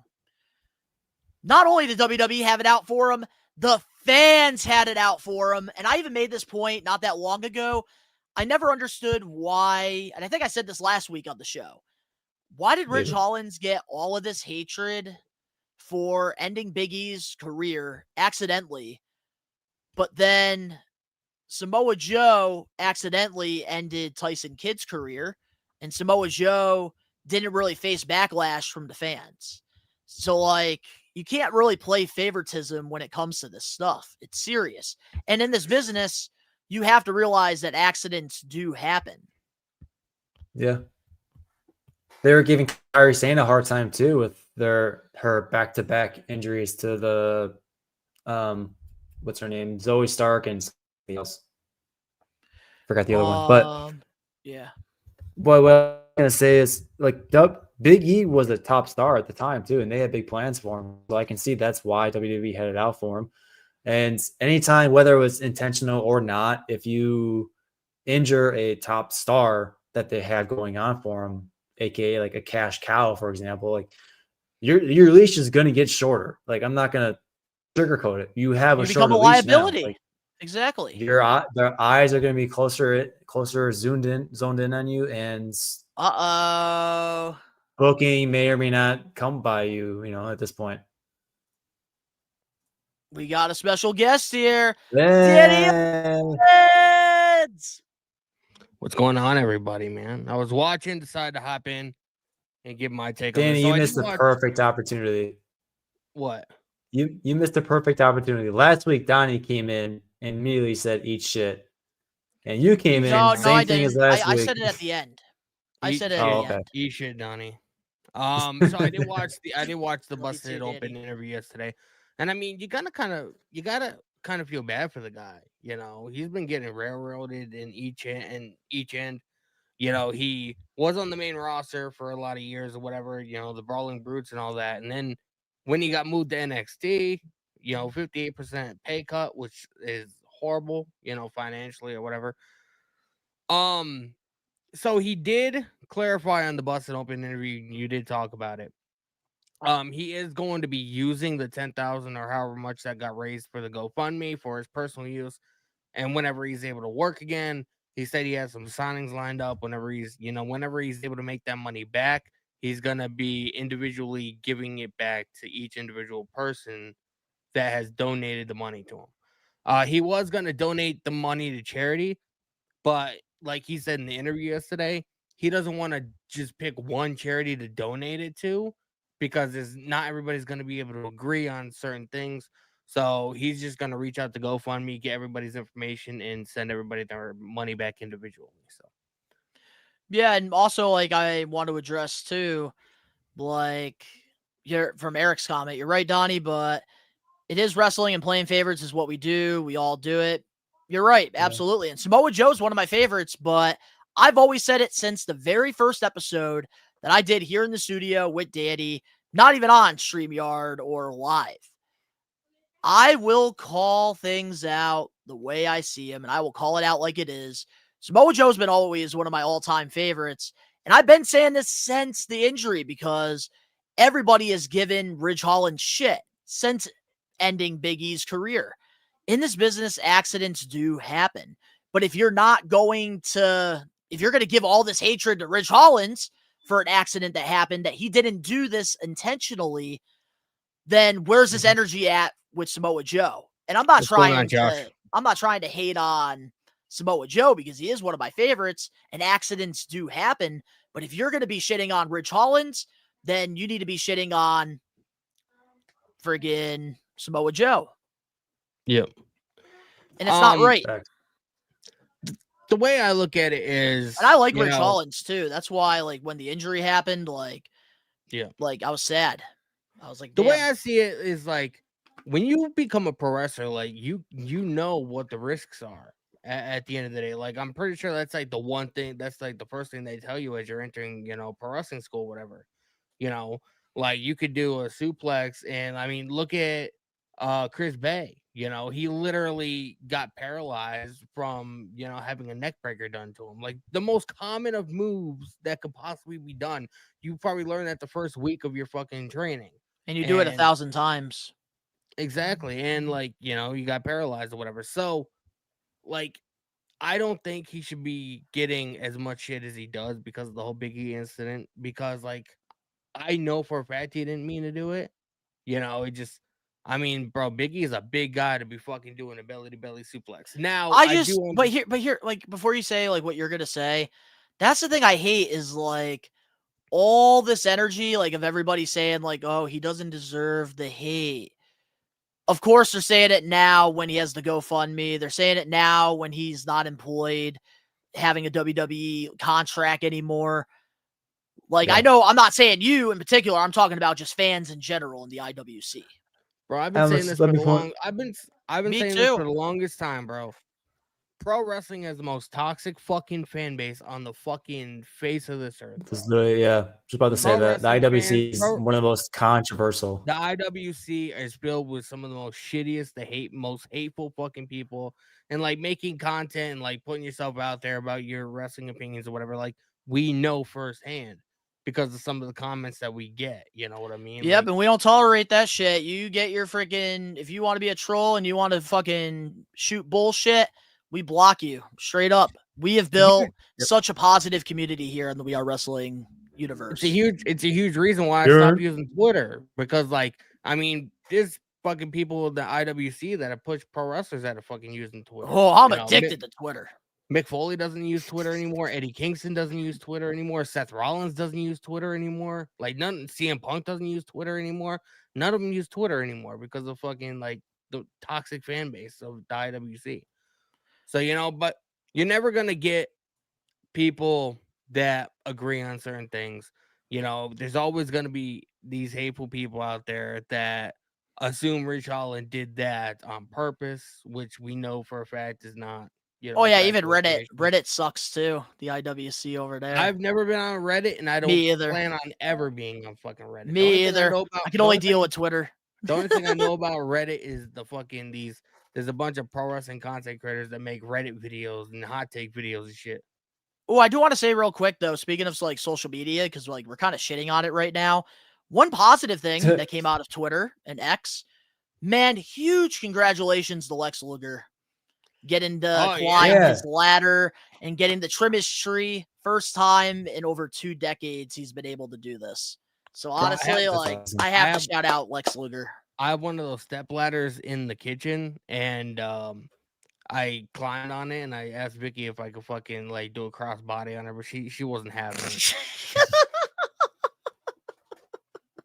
Not surprised by that. But anyway, I'm gonna let you guys get back to your show. Everybody that gives a shit, go to my channel, subscribe. I will be live at around 7:00, and we'll be watching AEW Blood and Guts tonight, man. So I'll be doing an AEW show. Yeah, join Daddy after we're done with our live episode of the pod. After they're done, come on over to my channel and have some more fun. We're gonna watch AEW Dynamite Blood and Guts. So I'm sure we won't be going on till when this thing is well, going. Daddy, I hope you eat some bloody shit. That's right. I got the laugh right there.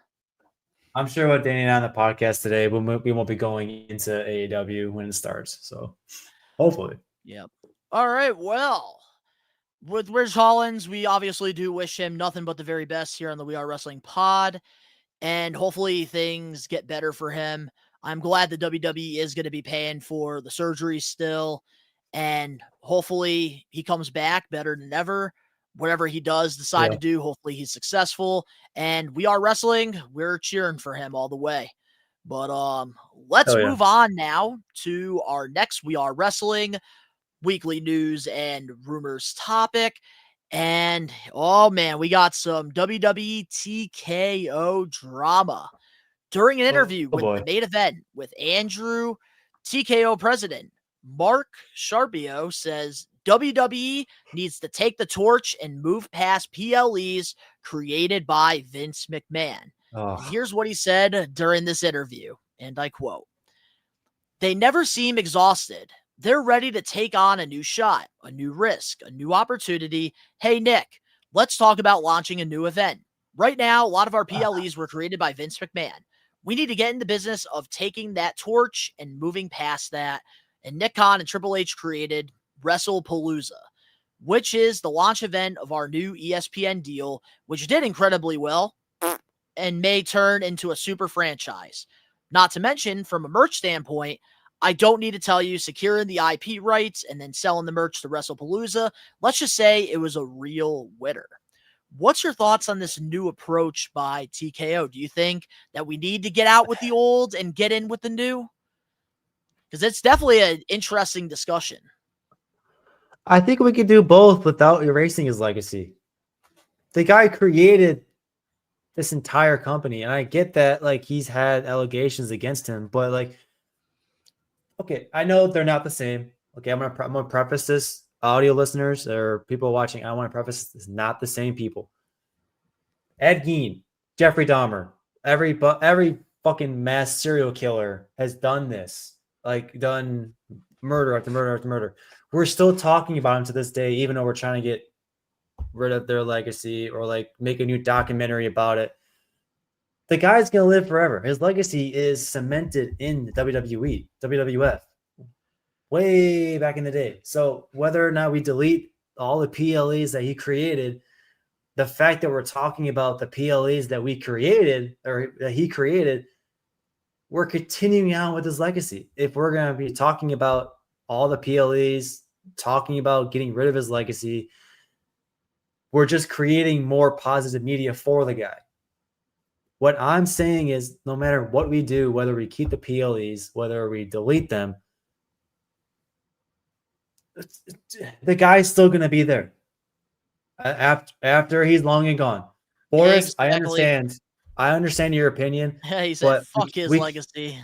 We can't say that and then continue on watching WWE because we are watching the very thing that he created. That's and like they're saying, never, and that's the thing, they're never going to be able to take that away. Like, you can't change the name WWE. No, you can't. I understand creating new PLEs like WrestlePalooza, which in my opinion was mid, but it wasn't bad. Garbage. Even ESPN gave it an F. I was gonna give it like a C minus, but still, Crocker. like Paul Heyman created WrestlePalooza. That's awesome. And if we're gonna create new PLEs, that's even better. Erasing Vince McMahon's legacy is not going to do anything positive or negative for TKO at this point. TKO is being petty as fuck, and Ricky Millsfest alluded to it earlier too. One more point is if we're going to delete the PLEs, we might as well delete the wrestlers that were here back when Vince was running. Because if we're going to delete everything that he ever created, we might as well delete the wrestlers that he booked for, he created, he sharpened, he threw out in the deep end, as you say, Donnie, and where the sinkers swim. And now they're, top tier stars that are running the business. We might as well fire them and throw them into different companies, because if we're going to get rid of Vince's legacy, we're not just going to have to get rid of the VLEs. We're going to have to get rid of everything he created. Let's not forget. One more Hall thing. of Fame next year. We're not going to put Shane McMahon in the Hall of Fame. Okay, I'm going to tag myself in, because also another thing too. All right, you want to get rid of the PLEs that Vince McMahon created. Just like you said, you're going to have to get rid of the stars that he created, because he created these larger-than-life superstars. And there's a reason why John Cena has been having such a successful farewell tour with all the new merchandise that he'd be coming out with, going to every city. You kidding me? TKO right now is capitalizing on it, and they're making a lot of money. But another thing, what are they going to do now? They're going to get rid of all of the stipulation matches that Vince McMahon created through the years. Vince created the ladder match. Vince created the Elimination Chamber. Vince created all these matches that we've gotten. Money in the Bank. He was a part of the creative meetings with Pat Patterson pitching him the Royal Rumble back in the day. Like, you're never going to be able to get rid of the guy who created WWE, because he was there for so long. And he turned a business that he bought from his father, Vince McMahon Sr., into a multi-billion-dollar business. And I will say this. I agree with Nate L on this comment right here. Got to keep the 4 major pay-per-views. I agree. You cannot get rid of the Royal Rumble. You cannot do that, because who cares about Vince's legacy? You cannot disrespect Pat Patterson's legacy. because that is one of the greatest stipulations, greatest pay-per-views that WWE has ever created. One of the best traditions every January, getting a 30-man Royal Rumble.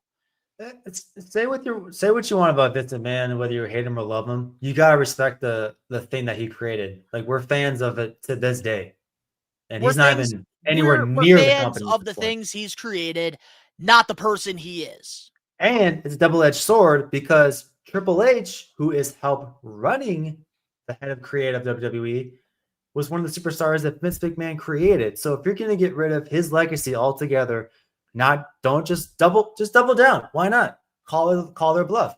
Get rid of the PLEs, get rid of the superstars that he created. One of the superstars is Triple H.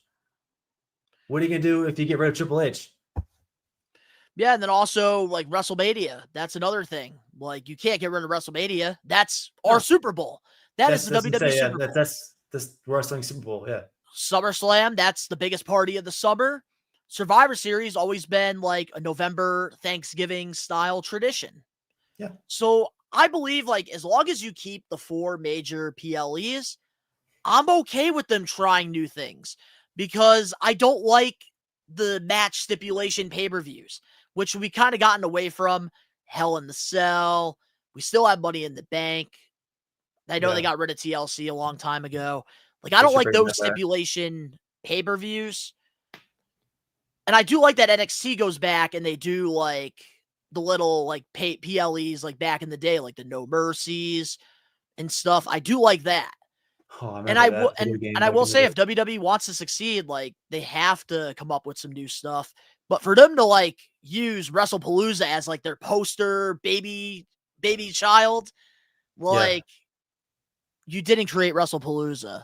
Paul Heyman created it.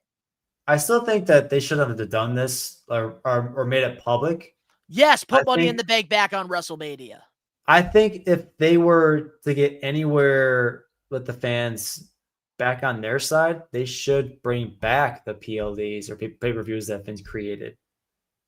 Yes, and then they could add their own twist to it. And who, I don't know who put it in the chat just now. Angela, we still got War Games, which needs to go. Yes, that's what I was going to say. They bring back Raw versus SmackDown, and now versus NXT. I think it was the last time it was just me and you, Donnie. We were talking about bringing that back, and now that they have these other companies like AAA, TNA, with brand split and stuff. Brand split. We had who's the best brand, and that whether like for TNA, for example, that can only help their chances of being the number 2 show. They're shooting themselves in the foot. It's fucking annoying. There's so much better stuff that they could do. And that's the thing. Like, I'm all for them trying new things, but like, you can't say like you're trying to get rid of all these old, like, you're going out with the old, in with the new, and you're taking Paul Heyman's idea of WrestlePalooza. Yeah. Like, if you're gonna do something new, do something new. Just as long as you are giving me my big 4, I'm okay. Yeah, whatever we need the big 4 so that. But no, what they really need to do when it comes to PLEs, and if you disagree with me, please unsubscribe to the We Are Wrestling channel. We need to bring back the special themes for these pay-per-views. I want the unique stages back that we got during the Attitude Era and the Ruthless Aggression Era. Bring these old school stages back. The rock music, the presentation of what a pay-per-view meant. You could do anything you want. I don't care, TKO. Just let's like do something good here. I just feel like they're shooting themselves in the foot and not helping themselves.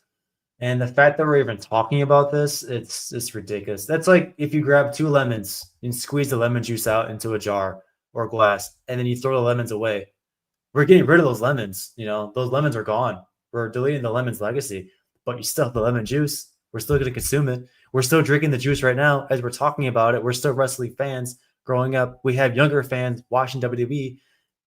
We're still consuming the product. If we're going to delete the product and delete Vince's legacy, what are you going to do what you going to do? Sorry, ADHD. What are you going to do once they get rid of everything that ties in with Vince McMahon? What are you going to do next year? Like I was saying earlier, what are you going to do next year about deleting Vince McMahon's legacy, but yet also going the other direction and inducting Stephanie McMahon into the WWE Hall of Fame? That's a McMahon. They're talking about inducting Shane McMahon in the next year or the year after. Oh, I would love that. That's a McMahon too. Like, what are you gonna do? What are you gonna do once you delete everything from the guy? And I will say this, because it's still gonna be here. I do see some people going back and forth here about Survivor Series, like War Games, like they should take it away or not. I want to talk about more of that, like in our Survivor Series episode of the pod when we do give our predictions. But I am going to keep it short and sweet, like without giving a reason, because I do want to share my reason when we get there. Yep, that'll be all 4 of us. Here's what I want to say. I don't mind the War Games concept, but not every year a Survivor Series. Like, I do miss me some old traditional Survivor Series, like the 4-on-4, the 5-on-5s. Like, I miss that. Yeah, but 5-on-5, and then take one for each. But also now rewinding back to the whole out with the old, in with the new. One of the things I want to talk about, because Danny kind of just reminded me here, new PLEs out of nowhere financially would ruin them. And I agree. And that's the thing about WWE. The reason why they're in the position that they're in, the reason why they're so successful is because of nostalgia. Yep. Nostalgia is what pro wrestling fans love about this business. And my whole collection here, my whole other YouTube channel is based off nostalgia and the things I grew up collecting, because it brings me back to a good, happy place. And that's the thing, like, especially like nowadays in pro wrestling, like a lot of people don't really like the high spots and the false finishes and the super duper WrestleMania cinematic 5-minute entrances on Monday Night Raw. Like, some of us we want the simpler things, the little things. And this is kind of interesting, the timing wise.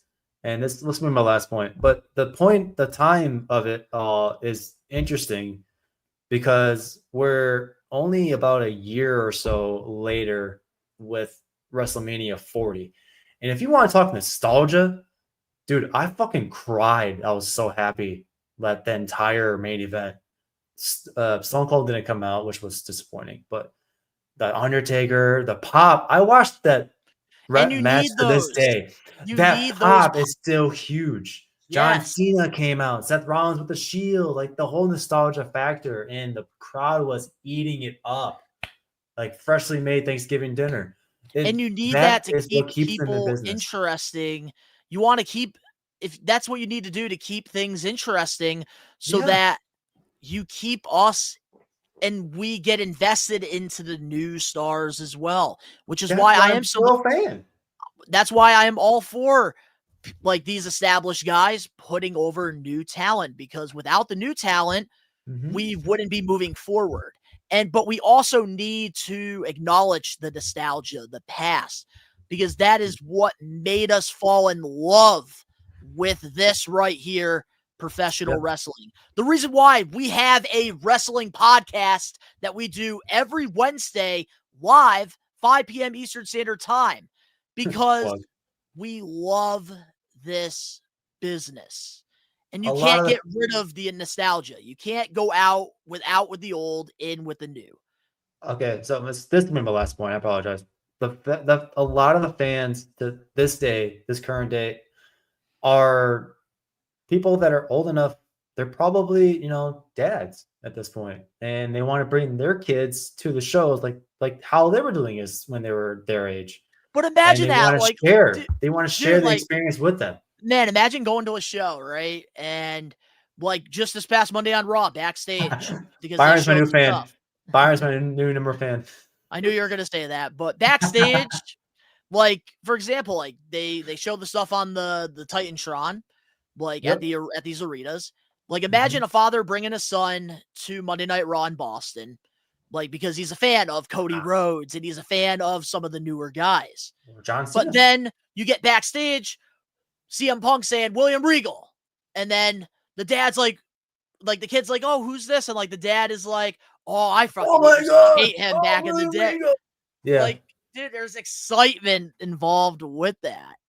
Exactly. And it drives conversation. Like, dude, nostalgia is. How else are we talking on a podcast besides the can't weekly kill news and nostalgia. rumors for almost 2 hours every day? It's because we're talking about stuff that maybe happened in the past, or the fact that, you know, what they're doing in the wrestling ring nowadays that ties in with our past as we were growing up.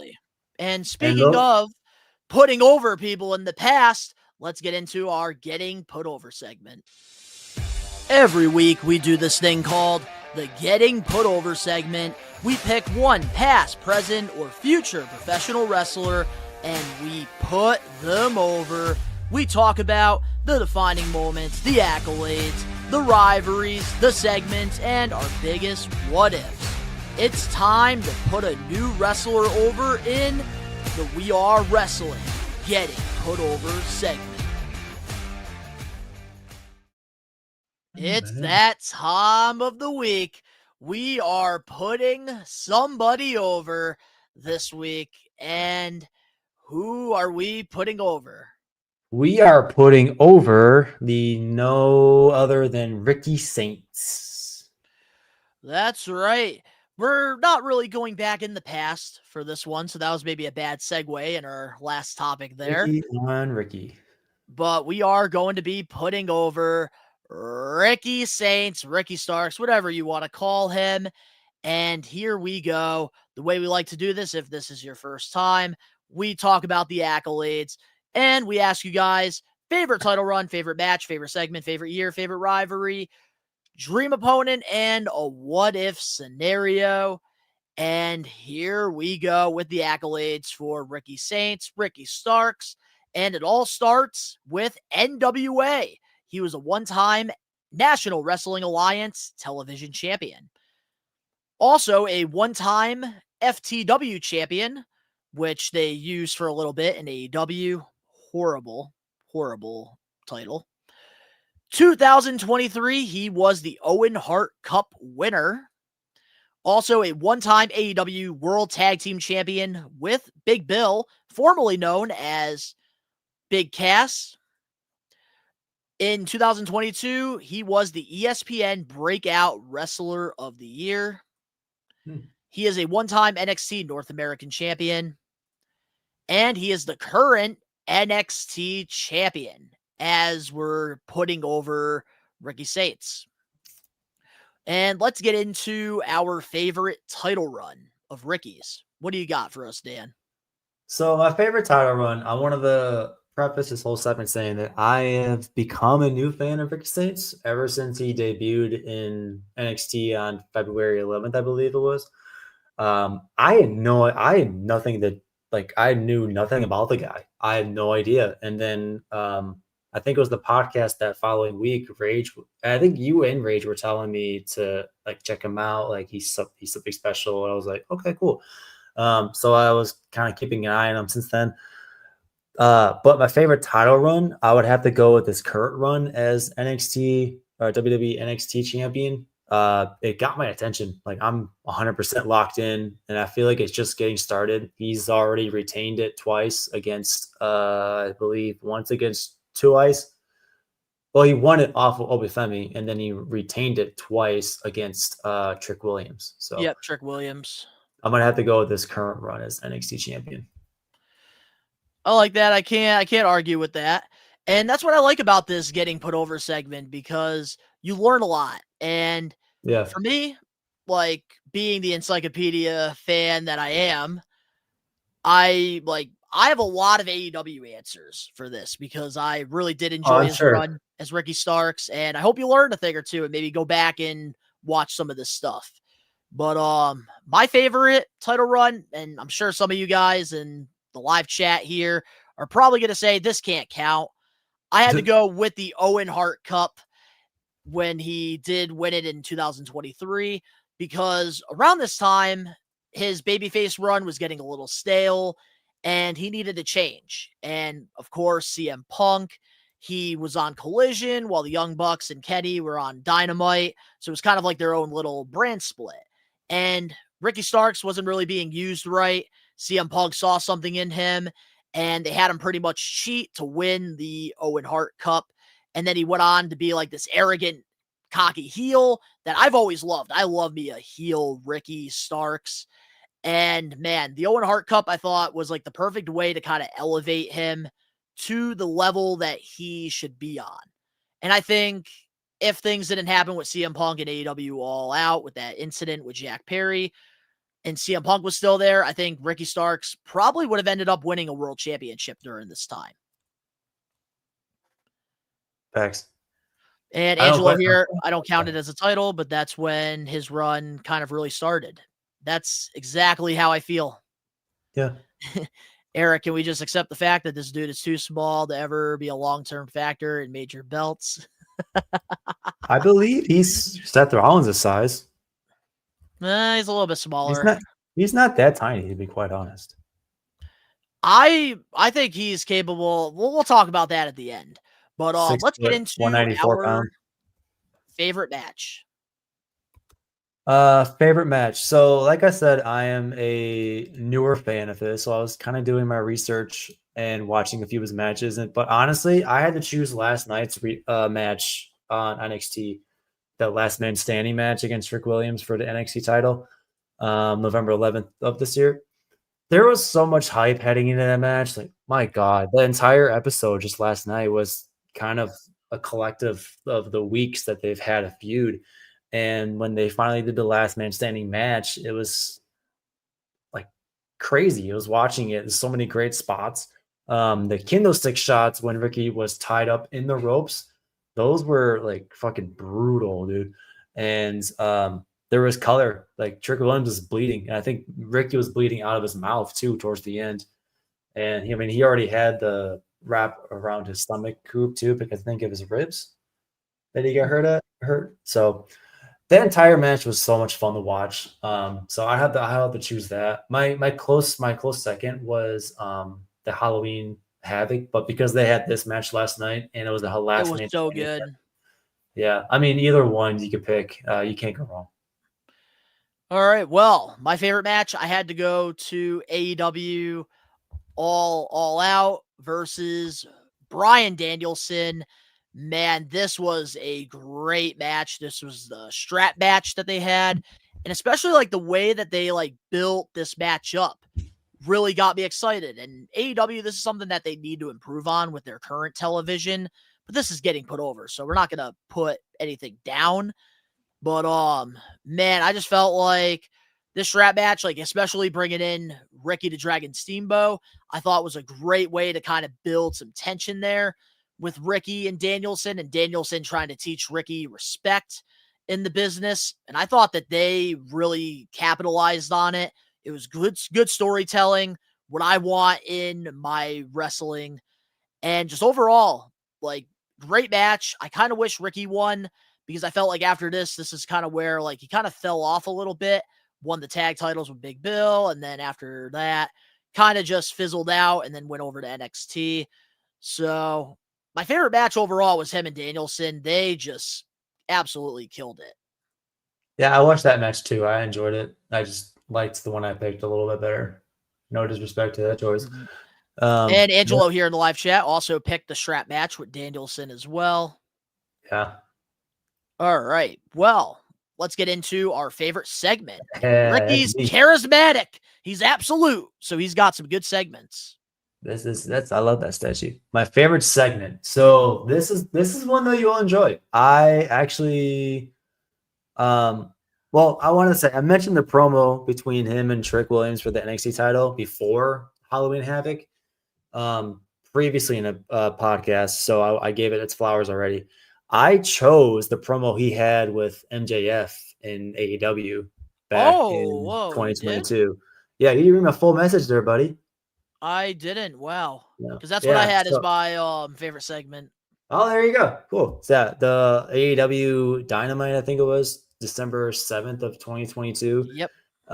He went toe to toe with MJF. He just roasted his entire outfit. It was the MJF had some good bars on the mic, but it was sort of just like, okay, yeah, MJF had some good, So but good. Ricky Saints kind of had the same thing, but he twisted the knife as well. It was sort of just like, okay, perk my ears up, and I realized he's a pretty killer on the mic, and I'm like, okay, because that's one big thing that you need to do as if you're going to be one of these great stars.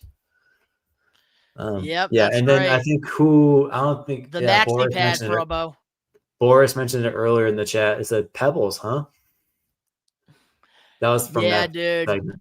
I will say, like, this is definitely by far my favorite segment because obviously, in case you have been hiding under a rock, I'm an MJF guy. And Ricky, I've always been a fan of Ricky Starks, and I always thought that these two kind of brought the best out in each other. And I Yeah. thought they could have went and had like such a longer feud than what we got.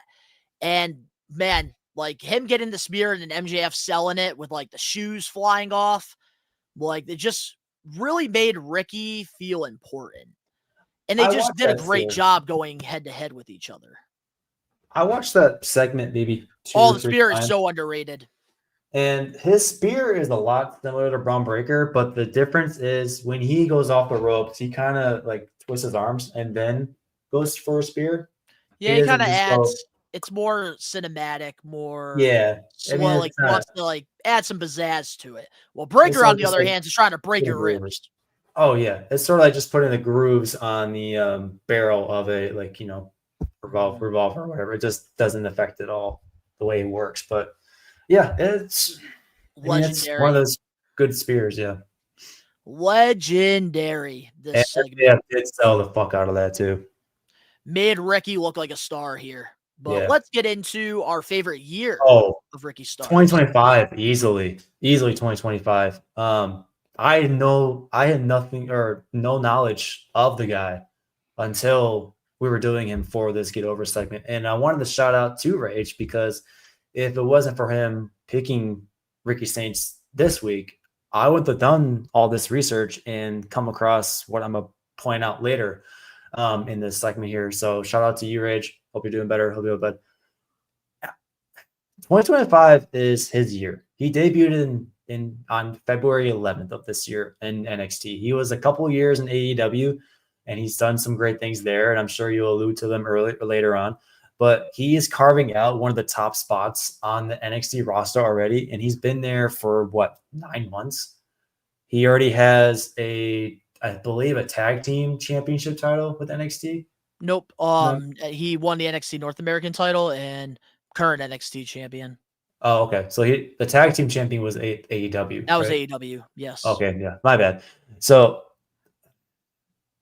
he has 2 title reigns already in 9 months. And when he debuted, Rage himself said that this is going to be a game changer. And I believe you agree with him too, Johnny. Me too.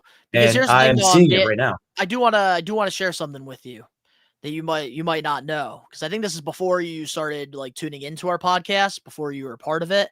So this segment right here with MJF getting speared by Ricky, that was the first time that Ben actually became a fan of Ricky, because I told him to watch it and he was mind blown by the promo abilities that he had. And then MJF, like the shoes flying off, like So Rage said he wanted him in WWE immediately when he saw this. So you're his mentor and Rage is my mentor, I guess. Mm-hmm. That's right. Awesome. Yeah, that was in 2022. I'm Mr. Miyagi. I had no idea about your podcast or AEW for that matter in that time. So that is crazy how time changed. Time flies, but time flies. Yeah. Getting into my favorite year for Ricky, I can't say 2025 because the year is not over yet. I'm sure things could change if we ever put him over 10 years from now, but I have to go with 2023 Ricky. I enjoyed this little heel run that he had going on at the time. Fuck is that vest he's wearing? It's like a commando rock right there. Like he was wearing like the most like douchiest shit he could find on the market. I know we're putting him over, but that's like a Timo Seth Rollins outfit right there. That's crazy. I liked it because Ricky is so good when he's a heel, when he's arrogant.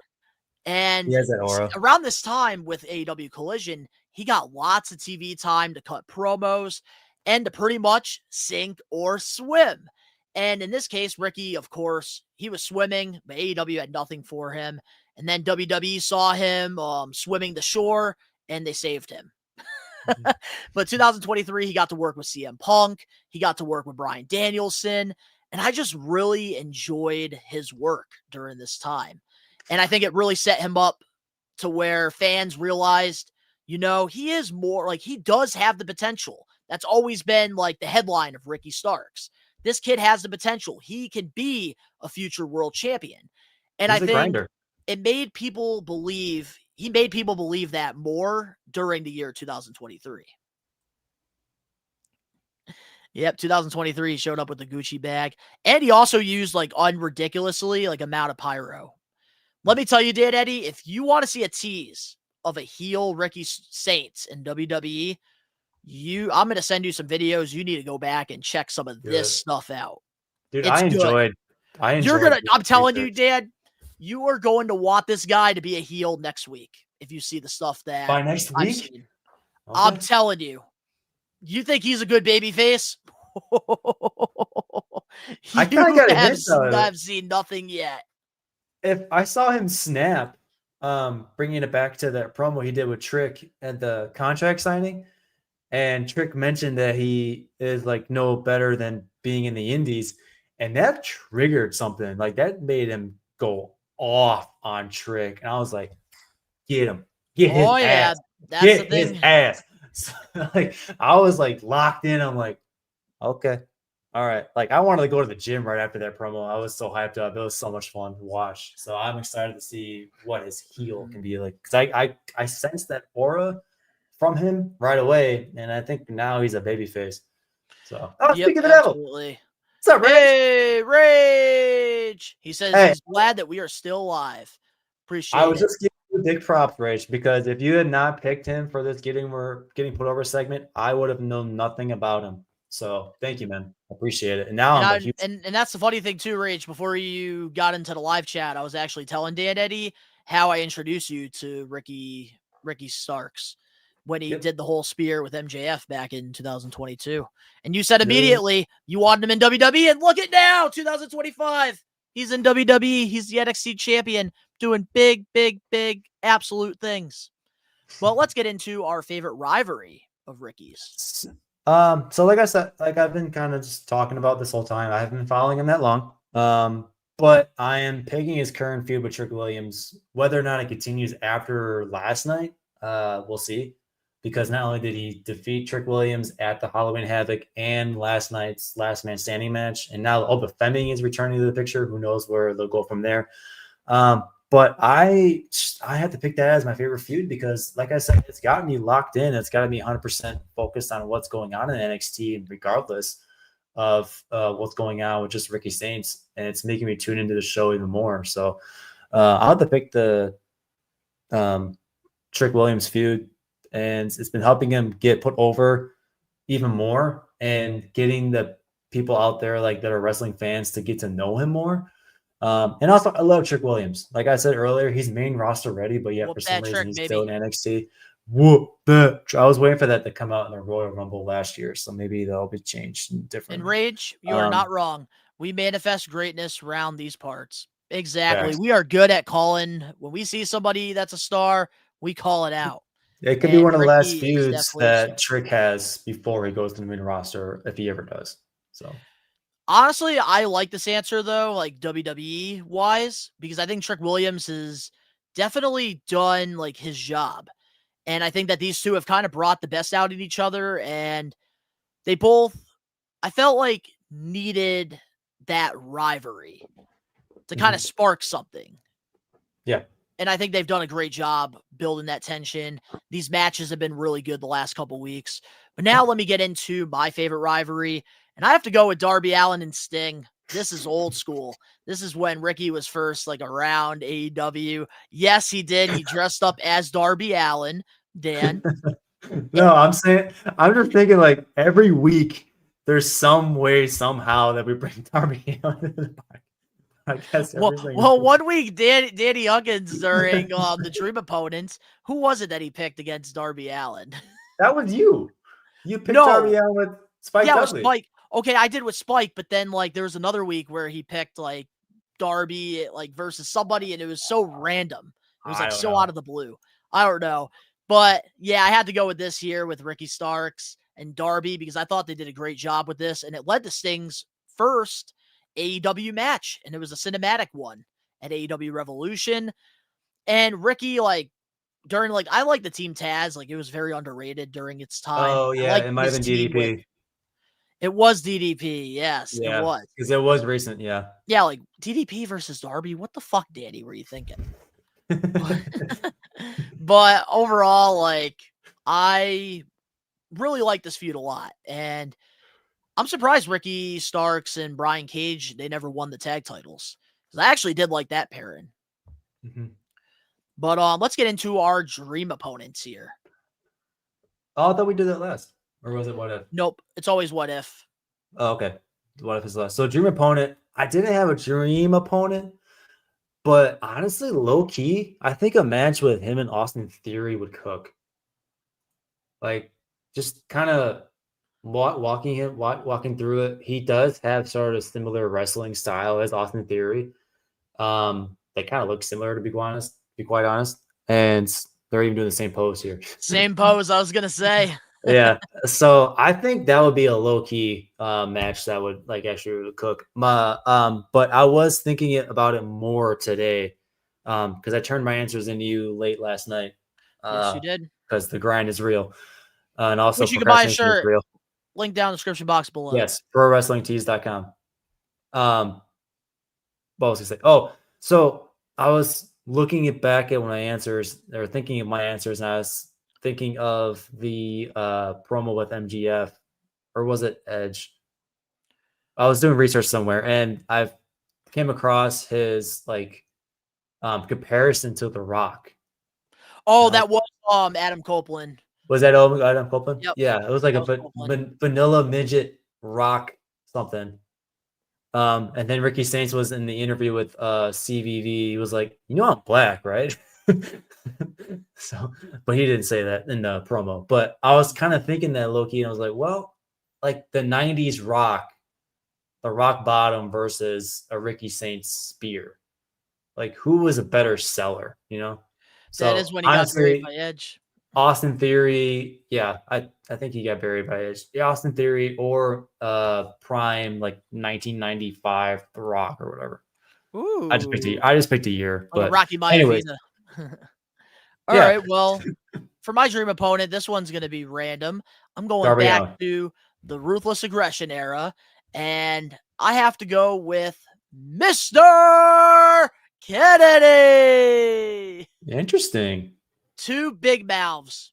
That's why I had to go with this dream match right here. I feel like these two could definitely bring out the best in each other. And Ricky has that arrogance that Kennedy used to have. So I feel like this would be a really fun matchup.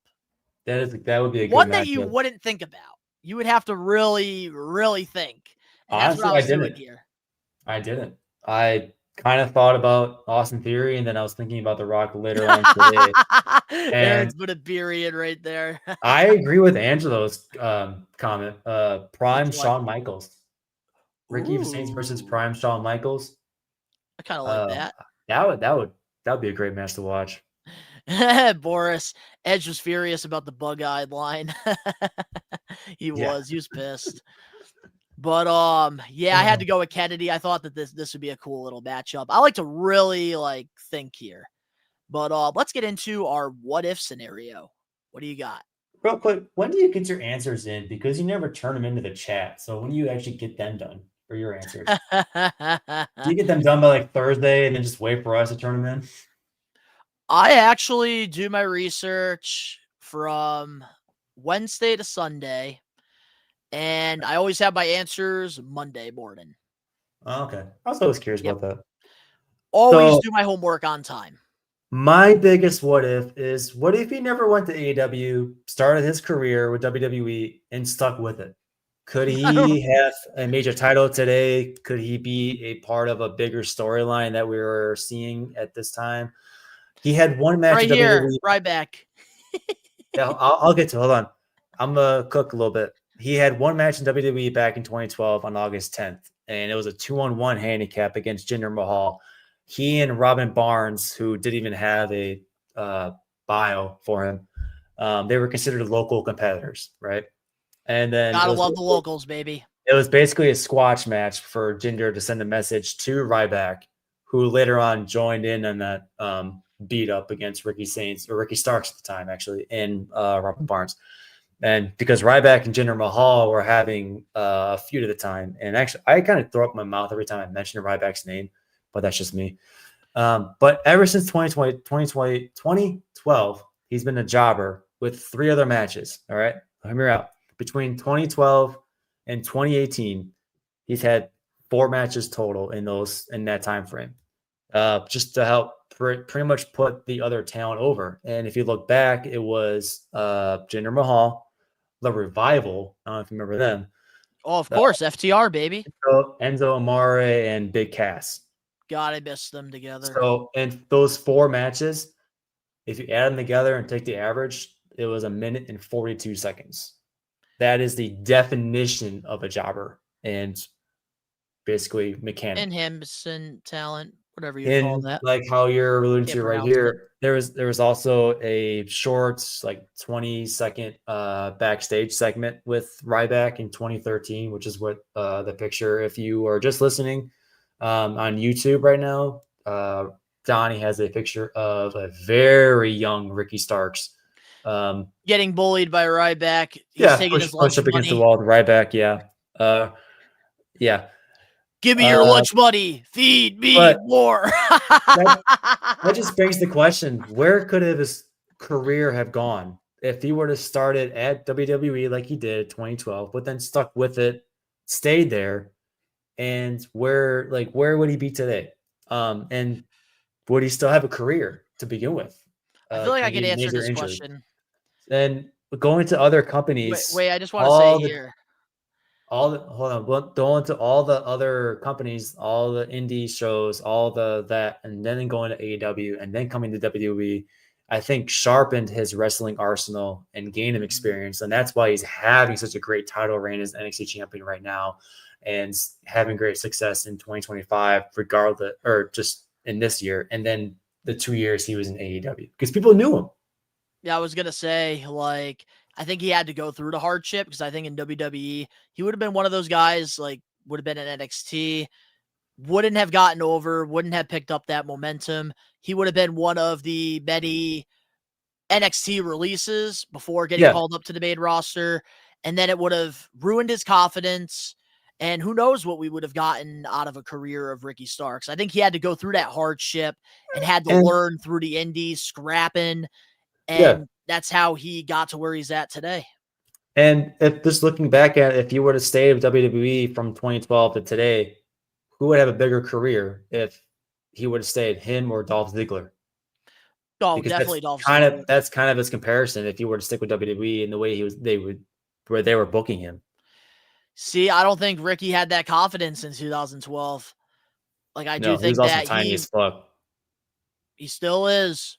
He still is, but he's not as tiny as he was when he was getting bullied by Ryback. He's like Finn Balor size, to be honest. Nah, not really. Not really. You could do your research while I share. I'm looking it up right now. Yeah, you do your. All right. Well, my what if is, what if Ricky Starks defeated CM Punk for the real world champion? Because around this time in 2023, Ricky Starks picked up a lot of momentum. And I thought that this is what it was going to lead to, which I believe it was. That was the plan for AEW All Out that year, for CM Punk to drop the title to Ricky. But then his last match was with Samoa Joe at All In. And that's where the whole incident happened with Jack Perry. So what if that never happened and Ricky actually got a championship run? Would Tony Khan see the value that we saw in him? Mm-hmm. So I looked it up. Oh, I'm sorry. Continue. Oh yeah, no, I made my point. Okay, all right. So Finn Balor is 5'11", 191. Ricky Stanks is 6 foot 194. So same size, basically. Nah, but if you look at the way they're built, like Trick Williams said, Ricky Starks looks like a kid that has a replica title from WWEshop.com. Do you think that's a bar? I mean, yeah. I mean, granted, yeah. I like to say that because I know it gets under your skin a little bit. Yeah, that's true. But That's guys, weird. that is it for this week's Getting Put Over segment. It was fun putting over a current WWE guy, Ricky Starks. But since I was gone last week, I get to pick next week's Getting Put Over, which, by the way, next week's episode of the We Are Wrestling podcast, 183, will be happening live on Thursday, 5 p.m. Eastern Standard Time, instead of Wednesday, because we kind of all double booked ourselves here. And we don't want to have just one person on the pod. We rather have 2 or 3. So next Thursday on the Getting Put Over, the guy that I'm picking, and I really hope whoever's with me next Thursday, they do their research, because this could be a fun Getting Put Over. And that is Ethan Carter III, EC3. I wanted to go back a little bit with Impact Wrestling. I just buried him last week. TNA, let's go. EC3. That's who we are going to be putting over next Thursday on the We Are Wrestling podcast. I was going to say, that name sounds familiar. I just buried him. But I don't know. You might be off to put him over. But you might be off next week, Dan, because I think it is your turn, unless like Rage or Danny can't make it next Thursday. That's true. Which could happen because we never. Why are we doing EC3? Where is EC1 and 2? Oh yeah. I remember that. That was my segment for Dean Ambrose. Yeah, that was for John Moxley. Yep, that was last week. Yep. Who are you? I was wondering. Where is EC1 and 2? Are you doing AEW tonight? We are not doing AEW tonight. Danny Huckins will be live on his channel, Danny Huckins PW. I would, Daz, but unfortunately, I still have to pack for Long Island, and I have no time on Friday because I have to spend all day tomorrow editing content, so I have stuff ready for this channel and the Best One Donnie channel for the weekend. There's a lot of work that goes into this. Grind is real. But next week, EC3, and I'm going to make sure Ben and Danny know that we're putting them over immediately when we get off the air, because they definitely need to do some research. And if they don't want to, I will do the segment all by myself, because I freaking love EC3. But let's get into our main event topic for this week's episode of the We Are Wrestling podcast. And we still have 27 total people here on this episode. Very good numbers this week. So just want to appreciate you guys for staying, because this has been a crazy news week. EC3. All right, Rage is here. Rage is here. And I know Rage will do his homework, because Danny, that's the person I need to remind. Because he's the one that still uses the dog ate my homework excuse. Still to this day. 30-something years later. What the fuck? Dude's not even here. Dude's not here anymore. He's still getting strays. Always and forever. All right. Well, with our main event topic, somebody that is getting some strays right now, and I can't believe, I never thought in a million years Tegan Knox would be a main event topic on the We Are Wrestling podcast. We like to save the best news, and this is all everybody's talking about over the weekend. And pretty much, we had a situation happen with Nixon, Newell, and Miranda Alay. I'm just going to say Miranda and Nixon. Or Nixon, whatever she goes by. I'm sure I'm botching her name. I'm sure it's just Miranda Alice, but I might be wrong. I think it is Miranda Alice. That sounds about right. Yeah. All right. Well, both of these two refused to do the job. So this past Saturday at AEW Collision, these two were supposed to face Anna Jay and Ty Mello in a tag team tournament match.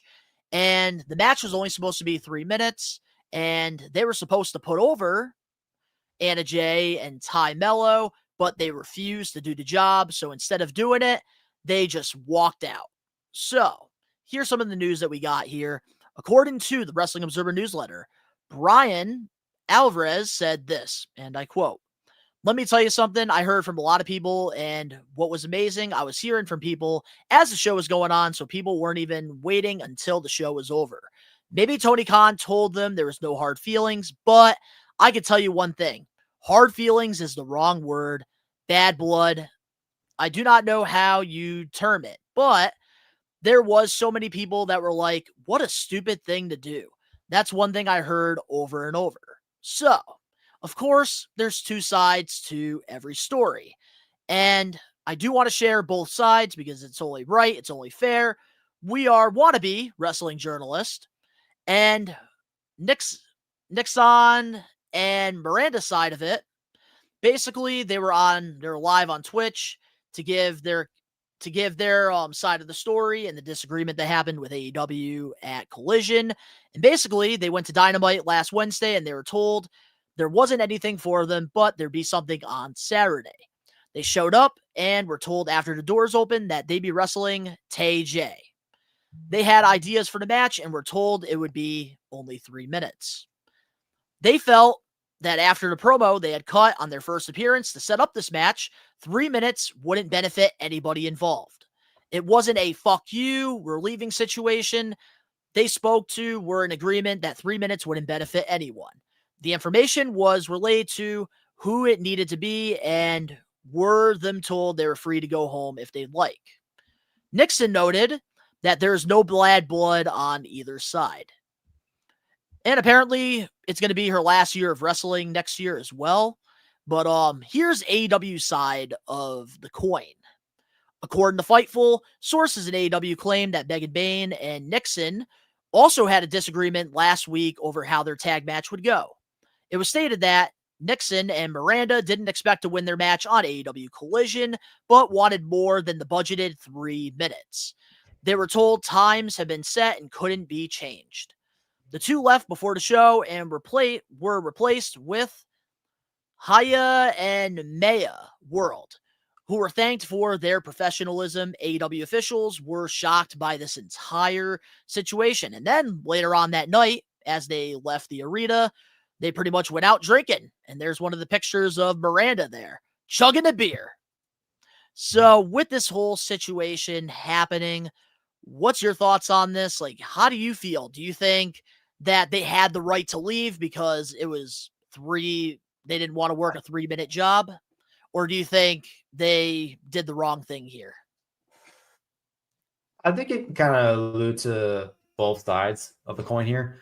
I think it's a good thing because, they're standing up for themselves. They don't deserve, just the sort of job work and get a 3 minute match with, I forgot the two names already that they were supposed to wrestle with, Anna Jay and Tay Mello, I think.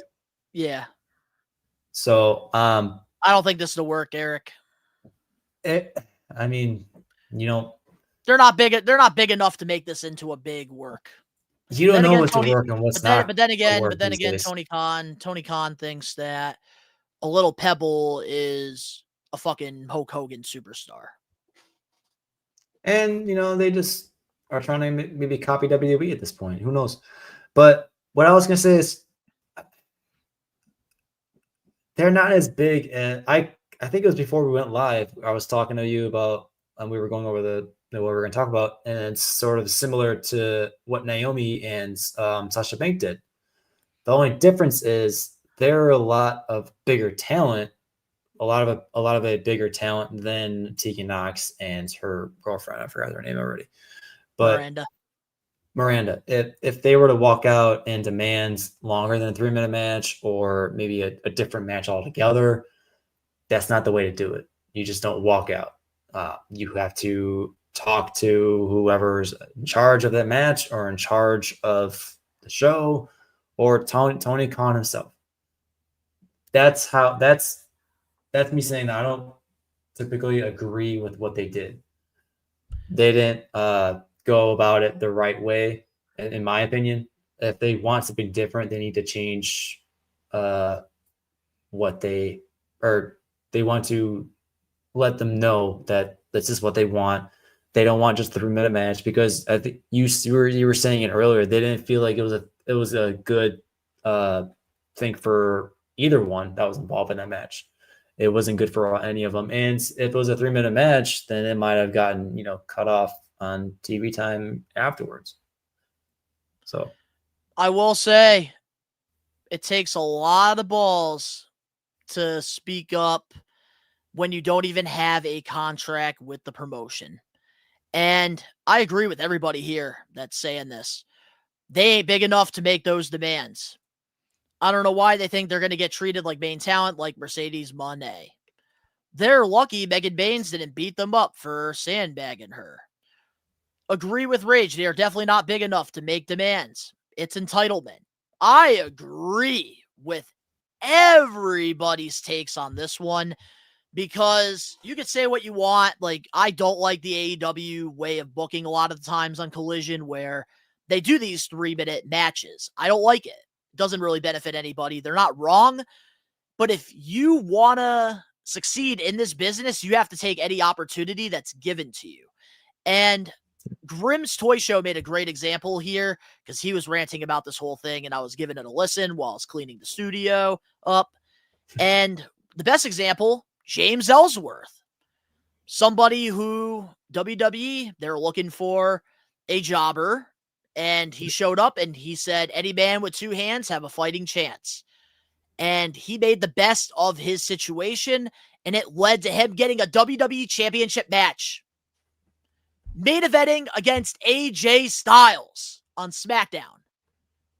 Getting to be a part of WWE for a whole year.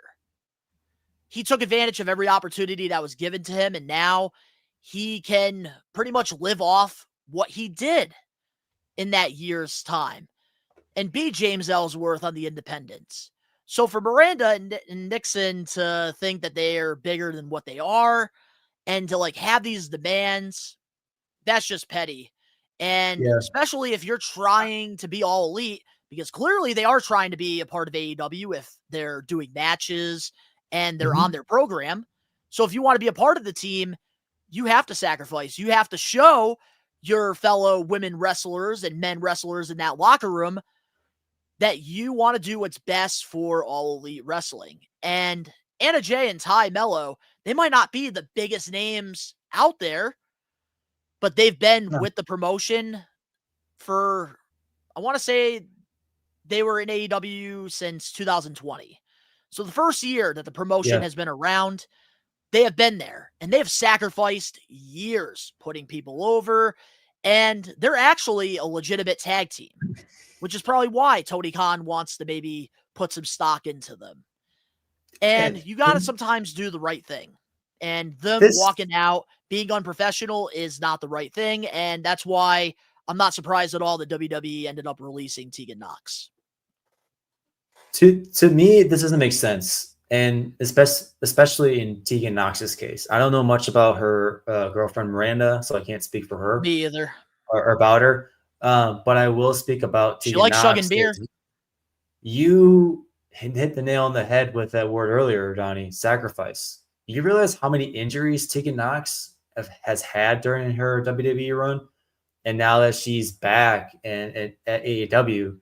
The fact that she is just kind of throwing that aspect of her past away by walking out of a show because it was a 3-minute match, like, you sacrificed your body, your time, your energy to get back into wrestling shape.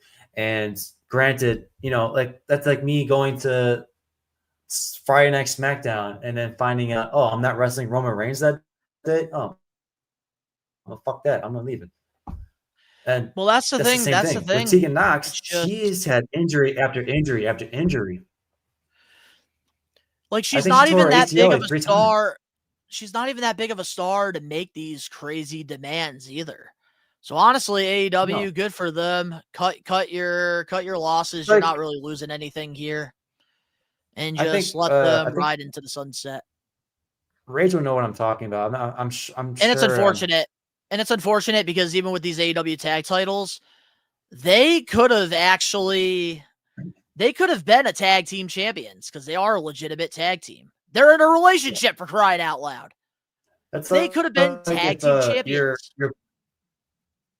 If you're like booked for a concert, but you're not the main headliner, and then you go to the locker room and you have, I think it's called. Oh, I don't feel like opening for this guy. I'm leaving. No, you have this like list of requests. I think it's called a dirt sheet. I think Rachel know what I'm talking about. Where you want like you're not even the main headliner band, like, and you want all this stuff in order for you to play. Like, you can't request those items. You don't have that aura. You don't have that power.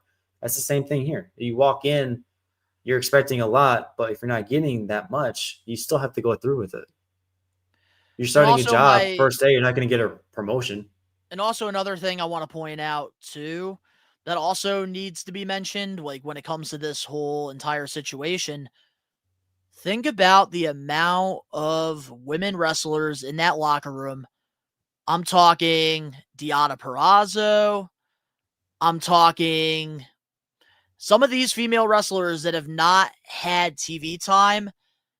The things that they would do to have 3 minutes. Yeah. Matt, it's entitlement. It's entitlement. And man, like, you got to take opportunities when they're given. Like, if I was a professional wrestler on the independents and AEW said, hey, we have an opportunity for you, I'll put you in the ring against Brian Cage for 3 minutes. Of course, I am going to take that because I'm going to take advantage of every little opportunity I can to be successful. Yeah. Angela's got it. 3 minutes.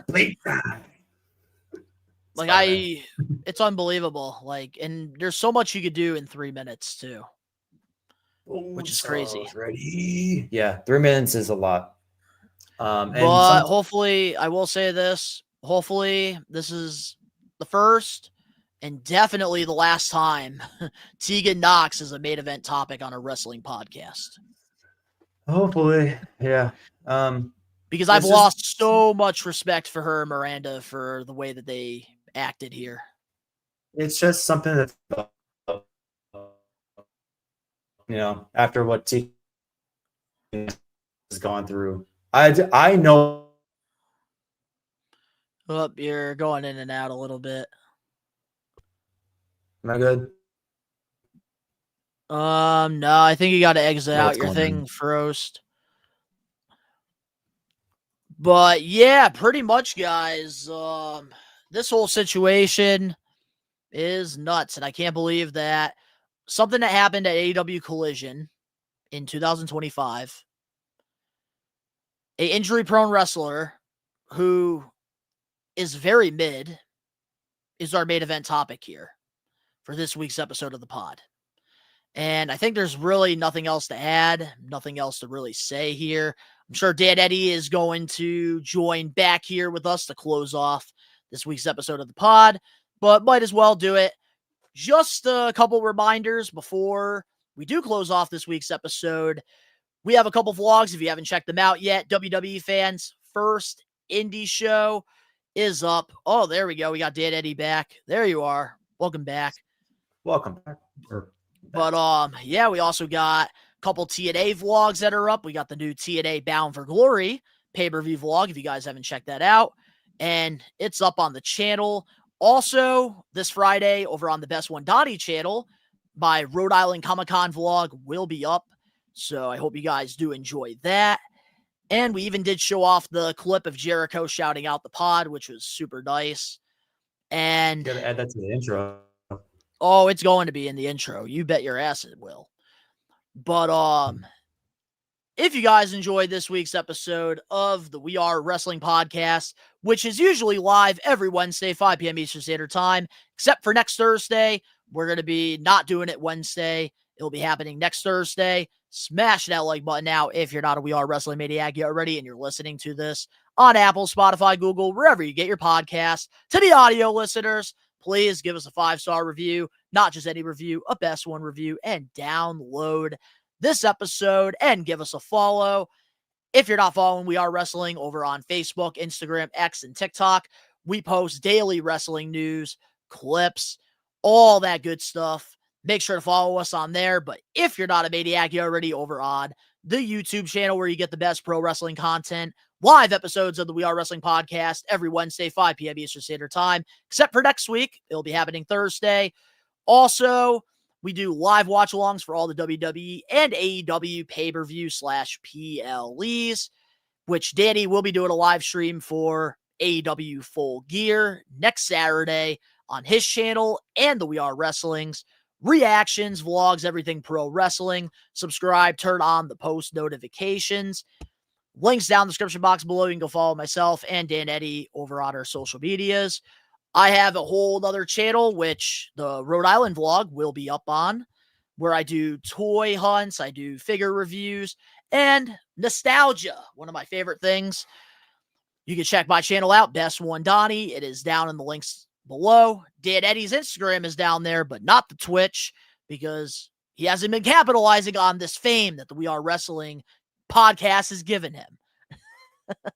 Once I capitalize, it'll be capitalized. And until then, your link will not be in there. But to all the We Are Wrestling maniacs out there worldwide, if you guys want to go check out Danny Huckins, he's doing a live watch along right now for AEW Blood and Guts. I'll be watching it while I pack up. We are taking over. Peace. See you guys. Danny Huckins, eat shit.